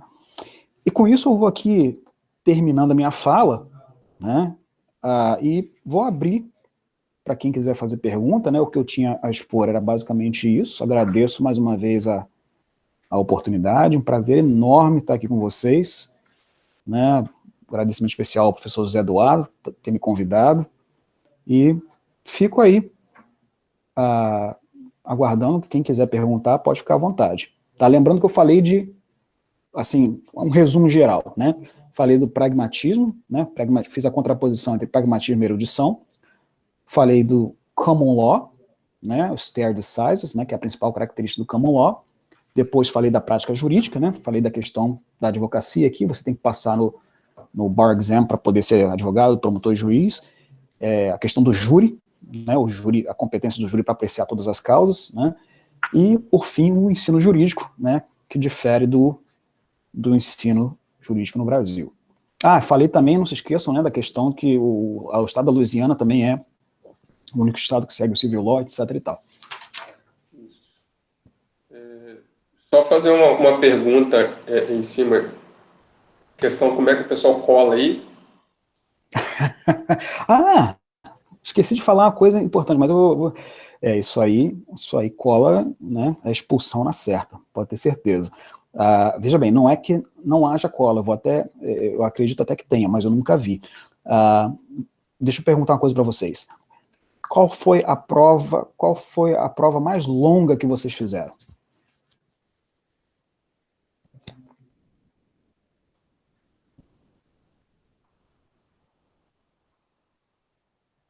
Mas quanto tempo essa prova que vocês fizeram? 1 hora, 2 horas?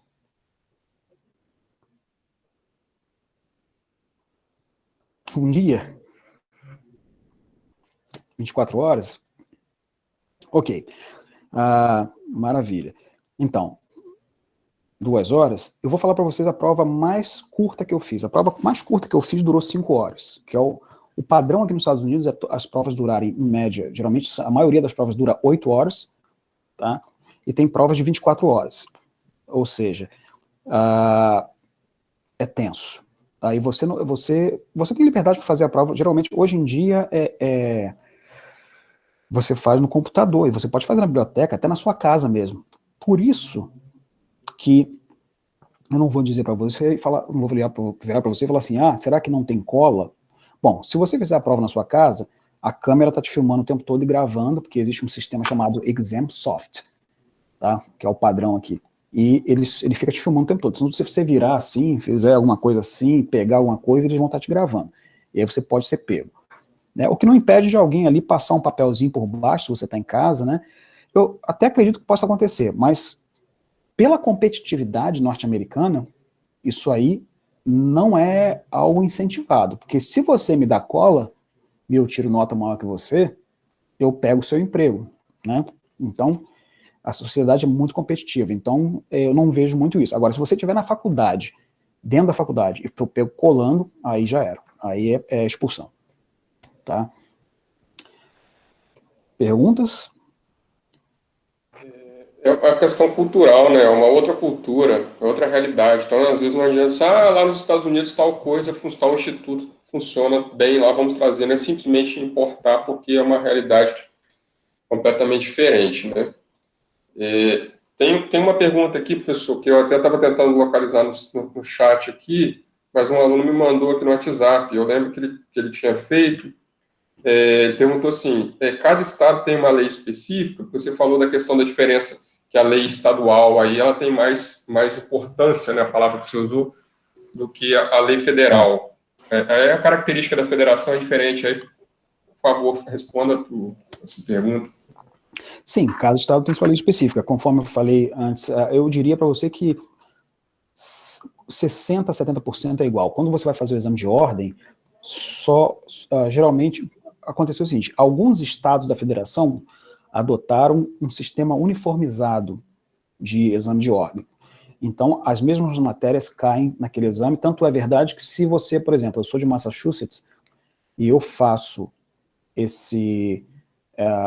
a prova, se o estado de Massachusetts pertence a essa organização que segue esse sistema uniformizado, né? Então, se eu atingir, aqui em Massachusetts, se eu atingir uma nota que me permita me inscrever em outro estado, eu posso, embora eu tenha feito a prova em Massachusetts.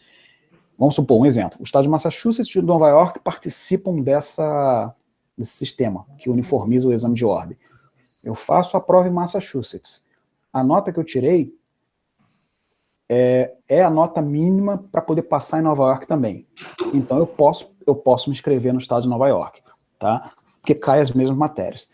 Alguns estados não participam desse sistema de uniformização do exame de ordem, tá? E aí cada um faz a sua própria prova. Tem poucos estados não participam, tá?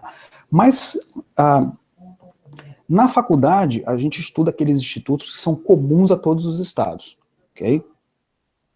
São comuns a todos os estados. E detalhe, não se estuda na faculdade todas as matérias que caem no exame de ordem. Tem matéria que você não estuda na faculdade, você só vai ter contato com ela no cursinho. Okay? Isso é muito comum. Tá? Em matérias importantes. Tá? Por exemplo, matérias importantes que caem no exame de ordem, mas você não vê na faculdade, porque não dá tempo. São só 3 anos. Né? Cursinho, aí também tem cursinho para exame da ordem. Tem também cursinho. Tem também. Sem dúvida, não dá para fazer sem cursinho. Até porque a aula na faculdade não é a mesma coisa que o que é exigido no cursinho, no sentido de, como o professor não expõe matéria, ele não dá... Ele se preocupa mais com a questão de casos, né? O método de ensino é estudar casos, né? No exame da ordem cai questões, igual questões aí do exame de ordem aí no Brasil, e isso não é dado na faculdade. E aí vai mais um detalhe aí para vocês, né? Minha faculdade não me preparou para o exame de ordem. Olha, aqui nos Estados Unidos, nenhuma faculdade prepara para o exame de ordem aqui não, tá? Você tem que ir para o cursinho. Senão, porque a forma de ensino da faculdade não é a mesma método que é exigido no exame. Tá? Então, essa de que a faculdade não prepara... Eu sei que no Brasil tem até uma questão, tem até influência no o MEC, né? O Zé Eduardo foi coordenador, como é que é? O instrumento avaliativo do MEC não tem umas variáveis que levam em consideração o número de alunos que passaram no exame de ordem? A questão aqui do percentual de aprovação, ela tem impacto, sim. A OAB, inclusive, ela divulga um ranking. A OAB divulga um ranking de percentual de aprovação dos alunos. Uhum. Então, isso repercute, sim, é um indicador de qualidade da faculdade aqui no Brasil, do direito no Brasil. Mas é um indicador que interfere na questão do credenciamento do curso ou não, perante o MEC? Aqui o que acontece? Aqui no Brasil, o curso ele é autorizado pelo MEC e depois ele é reconhecido pelo MEC. A OAB, ela participa desse processo, só que a palavra mesmo de quem autoriza, a abertura do curso e quem reconhece o curso é do MEC. Tanto que o parecer da OAB, ele é opinativo, tá? É comum você ter um parecer da OAB contrário ao reconhecimento ou anteriormente contrário à autorização do início daquele curso, mas o MEC autoriza ou depois reconhece, tá? Então, existe aí um certo, digamos assim, um certo conflito entre MEC e OAB. Ok. Aqui não é foco das faculdades preparar ninguém para passar em exame de ordem, tá? Eles divulgam percentual também, isso acaba sendo algo que reflete na qualidade, talvez, digamos assim, mas não é algo exigido, tipo assim, a faculdade tem que preparar para o exame de ordem, não é assim. Ok? Mais perguntas? Tem uma pergunta aqui, Flaviano, do João Vitor. Ele perguntou se o famoso problema da falta de agilidade no sistema jurídico brasileiro pode vir de uma valorização da erudição sobre a produtividade, ou outras questões têm influência maior. Olha, eu acho que é multifatorial, né? Eu acho que toda explicação unicausalista ela é temerária, mas eu acredito até que pode até ter um impacto, mas eu não sei, eu acho que não é a causa principal. Eu não enxergaria isso aí como causa principal. A questão do pragmatismo, ele influencia na produtividade, sim, é verdade, mas você tem que ver o seguinte, quando você faz exame de ordem aqui, você faz de todas as matérias, tá? Então você tem que ter uma noção básica de todas as matérias, mas para você ser juiz, você já não precisa saber, ter um conhecimento amplo, horizontal de todas as matérias. Então, eu creio que de repente, é um sistema mais racionalizado aqui, né? Eu acho que é mais uma questão cultural, uma questão de que não é o foco da sociedade europeia, continental e, consequentemente, brasileira, a questão da produtividade, né, produzir, acho que não é bem assim. Não sei, eu vejo isso como algo que permeia a sociedade como um todo, e não apenas uma deficiência de um ensino, alguma coisa assim. Então, a resposta talvez seja sim, é um fator, mas talvez não o principal. Eu estou me recordando da aula anterior, de 2019, em que você citou uma característica do sistema americano de que eu acredito que a erudição não seja tanto um problema que causa um impacto tão grande na demora do sistema jurídico brasileiro, do sistema jurisdicional brasileiro. Eu lembro de você citar, aqui no Brasil se usa muito recursos, né? A quantidade de recursos aqui é muito grande. E você citou na aula de 2019 que normalmente o processo se resolve com a decisão do juiz de primeira instância, e aqui você tem recurso. Então, aí eu acho que é interessante você falar é verdade. Esse aspecto daí. Aqui raramente se recorre, assim, a percentual de utilização de recursos aqui é muito pequeno, né? Então, assim, isso é um fator muito importante, né? Então, igual, por exemplo, nesse exemplo que eu dei desse brasileiro que ficou fazendo zigue-zague no carro, tal, enfim, eu acredito que no Brasil o promotor de justiça certamente recorreria da decisão do juiz, mas eu lembro que, detalhe, o processo aqui ele é muito menos formal, uma coisa interessante, tá?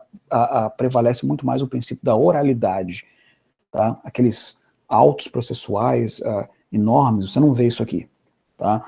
Então, o juiz geralmente ele profere sentença na hora, né, no final da audiência, tá? Ele não tem tantos dias, isso aí. Isso aqui é um processo, aí isso não tem não, né? Esse aqui está com 4 volumes. Olha, eu acho que um volume desse aí deve dar pelo menos uns 4 processos desse aqui, 4, 5, né? Você vê a coisa É um fininha, assim. processo. Pois é. Então, assim, o processo aqui ele não é formal. Exemplos, eu tenho vários exemplos, porque como o pessoal é do primeiro período, às vezes, talvez vocês não tenham conhecimento ainda para poder comparar, mas,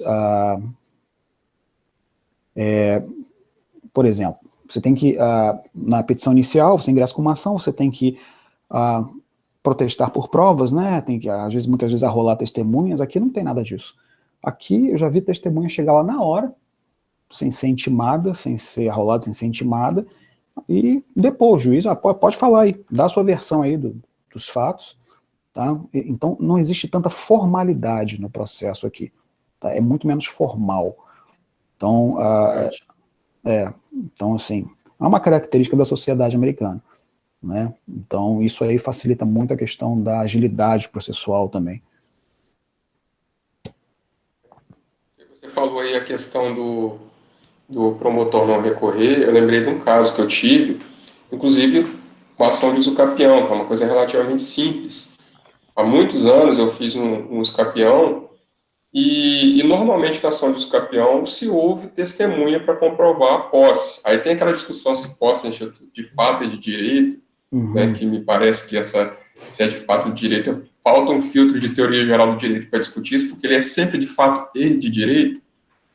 E aí, um juiz aqui de Cachoeira que julgou o processo, ele, com os documentos que estavam no processo, ele ficou convencido da posse, para o período necessário para se reconhecer o uso capião, e deu a sentença. O promotor, que devia estar com falta de serviço, recorreu para o Tribunal de Justiça, falando que tinha que ouvir testemunha, porque posse é fato, e fato só se prova por testemunho, não se prova fato por documento. Absurdo. Aí recorreu para o Tribunal de Justiça. Olha só. Aí o cliente me ligava assim: ô doutor, como é que está o meu processo de uso campeão? Rapaz, seu processo de uso campeão, porque o pessoal simples fala uso campeão, né, ao invés de uso capião.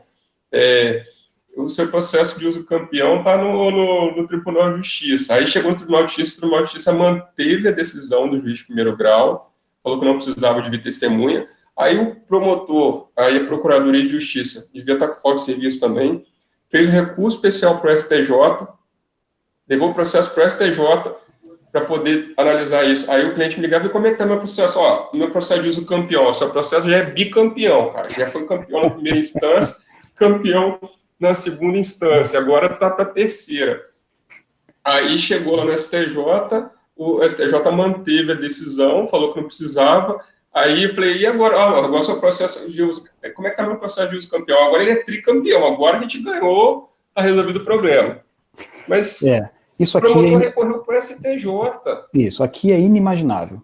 Isso aqui é algo assim que não acontece. Até porque também não tem menos instâncias, né? Já começa por aí. E isso já com certeza pararia no Tribunal de Justiça, né? Você não tem um STJ aqui, até porque essa matéria é matéria estadual aqui, né? Direito civil aqui é direito estadual. Aí no Brasil é direito federal, então o STJ tem a última palavra na interpretação da lei federal.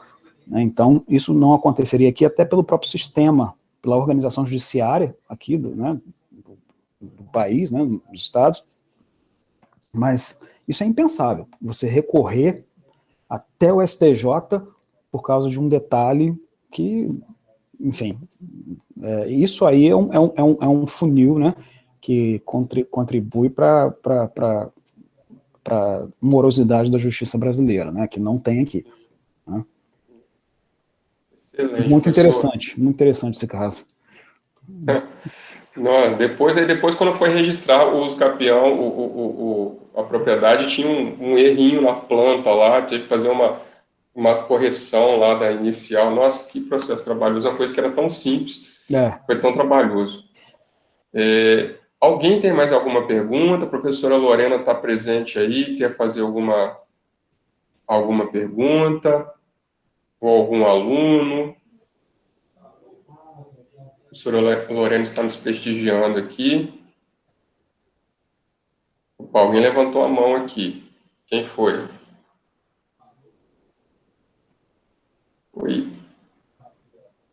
Ah, tá. Lorena não falou que não, só agradecer.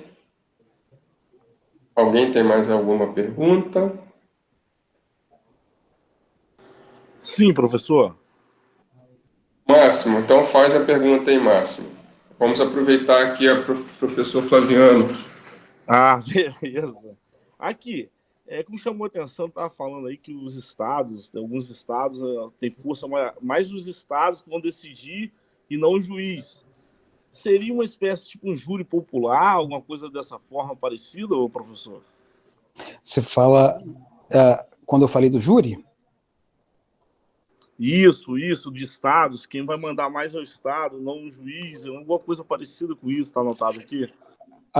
Eu fiz a contraposição, na verdade eu falei que o júri, quando a palavra júri, ela significa que, no caso, são pessoas escolhidas do povo, né, para servir como juiz do processo, né, via de regra, questões fáticas, né, então, que não se confunde com o Tribunal de Justiça do Estado, né, então,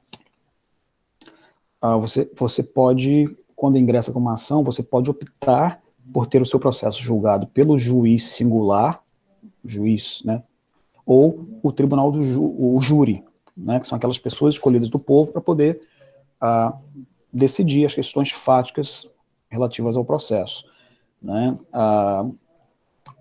A questão do Tribunal de Justiça, eu falei lá no início, no que se refere à questão da força do precedente, né, que, diferentemente do Brasil, se aqui o Tribunal de Justiça do Estado, né, Estado de Massachusetts, Estado da Califórnia, enfim, os estados em geral, quando ele decide isso,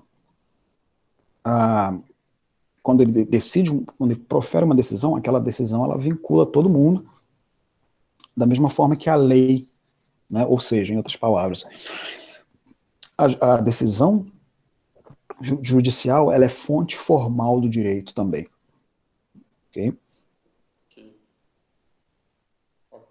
Só para dar um esclarecimento pessoal do primeiro período, no Brasil, em regra, os processos são decididos pelo juiz, tá? E nos casos dos crimes contra a vida, nos crimes dolosos contra a vida, né, homicídio, né, por exemplo, é o júri popular. Então, no Brasil, os crimes dolosos contra a vida obrigatoriamente são julgados pelo júri popular. Então, você não tem opção de escolher se vai a júri ou não. E todos os outros casos que não são crimes dolosos contra a vida são julgados pelo juiz togado, tá? E aí o professor Flaviano trouxe a diferença lá nos Estados Unidos, em que é possível, em alguns casos, as partes decidirem se o processo vai ser julgado pelo juiz ou pelo júri popular, né? Exatamente. Isso aí. Pessoal, mais alguma pergunta?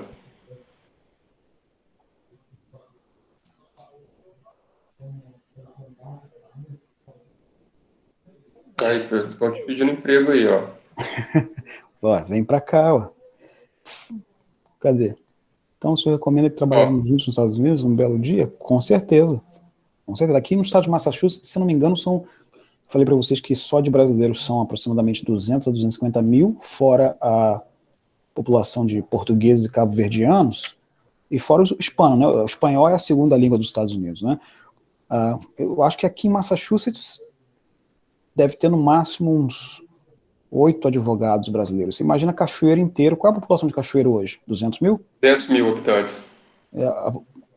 Cachoeiro inteiro só com 8 advogados, né? Então, enfim, não significa que o advogado brasileiro aqui vai trabalhar só com a comunidade brasileira, mas só de brasileiro, né, tem bastante e pouquíssimos advogados. Por isso que os Estados Unidos abriu a comunidade jurídica, exatamente por causa dessa predominância de imigrantes em vários estados. Então, aqueles estados que têm maior número de imigrantes, como, por exemplo, Massachusetts, estado de Nova York, Califórnia, Flórida, o Texas também, embora não seja muito simpático a imigração, mas o Texas tem uma influência latina, está do lado do México ali, né? Muitos estados permitem, não são todos, mas muitos permitem que um advogado estrangeiro faça um ano de curso aqui e possa prestar o exame de ordem e advogar, né? Por causa dessa necessidade de como é que eu vou explicar isso? Por exemplo, o brasileiro, ele se sente mais confortável, o imigrante, indo a um advogado brasileiro. Tá? E tem muito brasileiro aqui que não fala inglês direito. Né? Tem muito hispano aqui, pessoal, que não fala inglês direito. Ele prefere... Né? Tem gente que sobrevive aqui sem falar inglês, fala espanhol, fala português, enfim. Os Estados Unidos até hoje continua atraindo muito imigrante. Né? Para vocês terem uma ideia, diferente do Brasil, o Brasil teve ciclos, né, de imigração. Aqui os Estados Unidos atrai todo ano 1 milhão de imigrantes, pelo menos.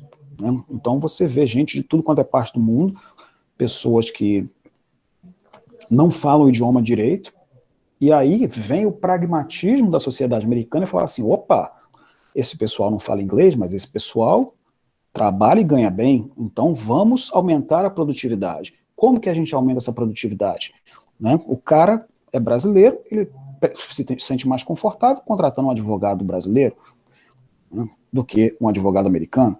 Então vamos abrir a comunidade jurídica, permitir que advogados brasileiros venham aqui, façam um ano só de curso, passem no exame e possam advogar, para poder capitalizar, né, essa comunidade, né, que existe, pessoas de todas as partes do mundo. Né? Então, você vê, a sociedade americana é muito interessante, eu admiro nesse aspecto. Eles se adaptam muito à realidade. Né? Não é aquela coisa, você não sabe falar inglês, o problema é seu, que se dane. Não, muito pelo contrário. Eles enxergam, eu acho que eles olham pra gente e vê um cifrão, né? Não vê, assim, ó, como é que eu posso, né, produzir, como é que eu posso capitalizar esse sujeito? Então, vamos arrumar uma forma. E isso não é só pensar em dinheiro, não, porque, na verdade, a renda, vocês sabem que é muito mais bem distribuída, né, muito melhor distribuída aqui do que no Brasil. Então, a produtividade norte-americana, ela vem associada à distribuição da renda. Tá? Então, quanto mais produtividade, mais distribuição de renda, mais rico o país fica, né? Enfim, e por aí vai. Okay? Então, você vê como é que tudo está associado ao pragmatismo norte-americano. Aqui no Brasil, a gente tem uma desigualdade de renda absurda, né? Nos Estados Unidos e outros países desenvolvidos, existe sim diferença de renda, mas não a diferença absurda que tem entre quem ganha pouco e quem ganha muito. Exato. Então, não é que aqui todo mundo, né, tem muito dinheiro, não se trata disso. A classe média americana, os Estados Unidos está passando um momento de concentração de renda, tá? Isso é verdade, eles reclamam muito aqui. A classe média americana, ela era responsável por 70% da população, uns anos atrás. Agora, a grande diferença que eu vejo aqui, do Brasil, é que aqui você não encontra o extremamente pobre, tá? Aquela pessoa que vive na extrema pobreza. Tá? Você não encontra isso. Aqui só passa fome se você não quer trabalhar. Tá? Vou dar um exemplo para vocês.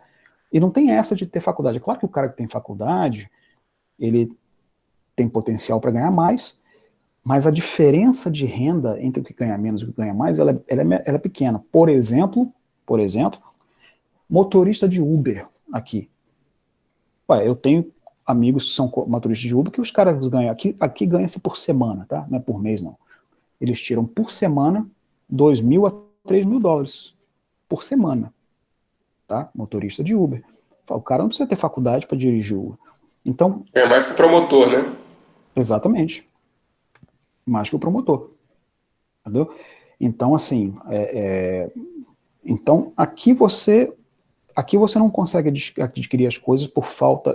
Aliás, aqui você não corre atrás de emprego, o emprego corre atrás de você. Tá? Os Estados Unidos está passando por uma fase em que ele não consegue preencher vagas de trabalho. Por exemplo, eu estava falando dos migrantes, né? E eu vou pedir licença a vocês, que eu vou ter que realmente encerrar daqui a pouco a nossa conversa, que eu tenho que voltar para o trabalho, mas por mim eu ficava aqui até 10 horas. Mas, enfim... os Estados Unidos, eu estava falando de quê? Desculpa. É uma questão de oportunidade de trabalho. Sim, oportunidade de trabalho, exato. Esses restaurantes de fast food, tipo McDonald's, Dunkin' Donuts, eles não conseguem gente suficiente para trabalhar. Não conseguem. Tá? O americano, você não vê o americano fazendo esse tipo de trabalho, ele não gosta de fazer esse tipo de trabalho. tá? Então sobra para os imigrantes, não todos os imigrantes, né? Porque tem imigrante que vem aqui qualificado, estuda ou vem estudado e pega empregos nas empresas, enfim. Mas esses trabalhos por exemplo, construção civil, que paga muito bem, aliás, tá? Muito bem, impressionante. Trabalhar em McDonald's, Dunkin' Donuts, esses fast foods, Starbucks, etc. Americano não quer, a não ser que seja estudante. O estudante vai lá, faz um part-timezinho para ganhar um dinheirinho, mas você não vê americano fazendo esse tipo de trabalho, e aí os Estados Unidos têm um déficit enorme de mão de obra. Tá? Não consegue, eles ficam pedindo pelo amor de Deus para você aceitar o trabalho. É impressionante. Não pode acreditar no que eu estou falando. Não vou te dizer que isso é em toda parte do país, mas nos estados mais ricos, com certeza, falta mão de obra. Falta. É impressionante. Uma coisa impressionante. Todo lugar que você vai, está lá, contratando. Bom, professor, agradeço muito. O pessoal tá todo mundo aqui elogiando sua aula, sua excelente aula. Já até extrapolou um pouco do tempo que a gente tinha combinado. E agradeço muito, muito a sua disponibilidade. A aula realmente foi excelente, como eu esperava, diante da sua didática e de todo o seu conhecimento, e que você já tinha, e esse conhecimento que você está adquirindo aí, nessa experiência cultural jurídica aí nos Estados Unidos. Eu quero mais uma vez te agradecer pela sua disponibilidade, generosidade de compartilhar seu conhecimento conosco, e espero que tenhamos aí outras oportunidades, e espero que nos vejamos aí em breve, né, pessoalmente aí, quando passar essa questão de pandemia aí, a gente ter a oportunidade de conversar mais, tá? Muito obrigado. Eu que agradeço mais uma vez, professor Zé Eduardo, muito obrigado pelo convite, obrigado, é uma honra participar dessa aula, prazer enorme, e com certeza estarei disponível para outros convites, pode ter certeza, e em breve, né, venham me visitar, vem cá. Tá. Vou comprar em breve, quando puder, vou comprar uma passagem. Quando eu puder voltar a tirar visto, comprar uma passagem e fazer uma visita aí. Maravilha. Tá bom? Um abraço na família, um abraço a todos, muito obrigado pela paciência e espero que tenha contribuído com alguma coisa. Com certeza, contribuiu bastante. Abraço para você, para Ana, para o Atos, para a Sofia e Ayla, né? Ayla Caçula, é isso? Isso, Abraço para todos vocês aí. Falou? Obrigado, gente. Um abração, viu? Então Só um tá. detalhe. Vai estar onde? Essa aula vai estar disponível aonde? Que eu queria ver depois também. Então, eu vou conferir com a faculdade. Eu gravei ela aqui no Meet e depois esses detalhes técnicos aí, depois eu te disponibilizo, eu te informo. Beleza, me manda no zap aí. Tá bom? Tá certo. Grande abraço. Um abraço a todos. Tchau, tchau. Tchau, tchau. Pessoal, eu vou abrir uma outra chat, tá? Para poder a gente... Eu posso sair aqui, né? Flaviano, por favor, fica à vontade aí, tá? Um grande abraço. Dá licença, um abração. Obrigado, gente. Pessoal, eu vou encerrar aqui, tá? Só me dá uns minutinhos aí, são 18h40, 7 horas a gente começa a nossa aula regular, tá bom? Dá só um minuto, pessoal, da noite, a gente recomeça daqui uns 15 minutinhos, tá bom? Oi. O senhor vai passar essa gravação para a gente depois, para quem não teve oportunidade de assistir? Sim, essa gravação ela vai ser disponibilizada. Eu só não sei de formar direitinho, acho que é no YouTube. Depois que ela vai ser disponibilizada, tá bom? Tá bom, Vai obrigada. ser disponibilizada sim, tá?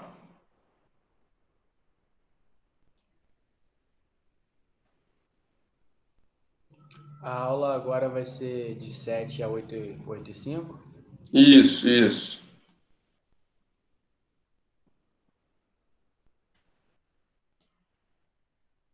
Interromper a gravação.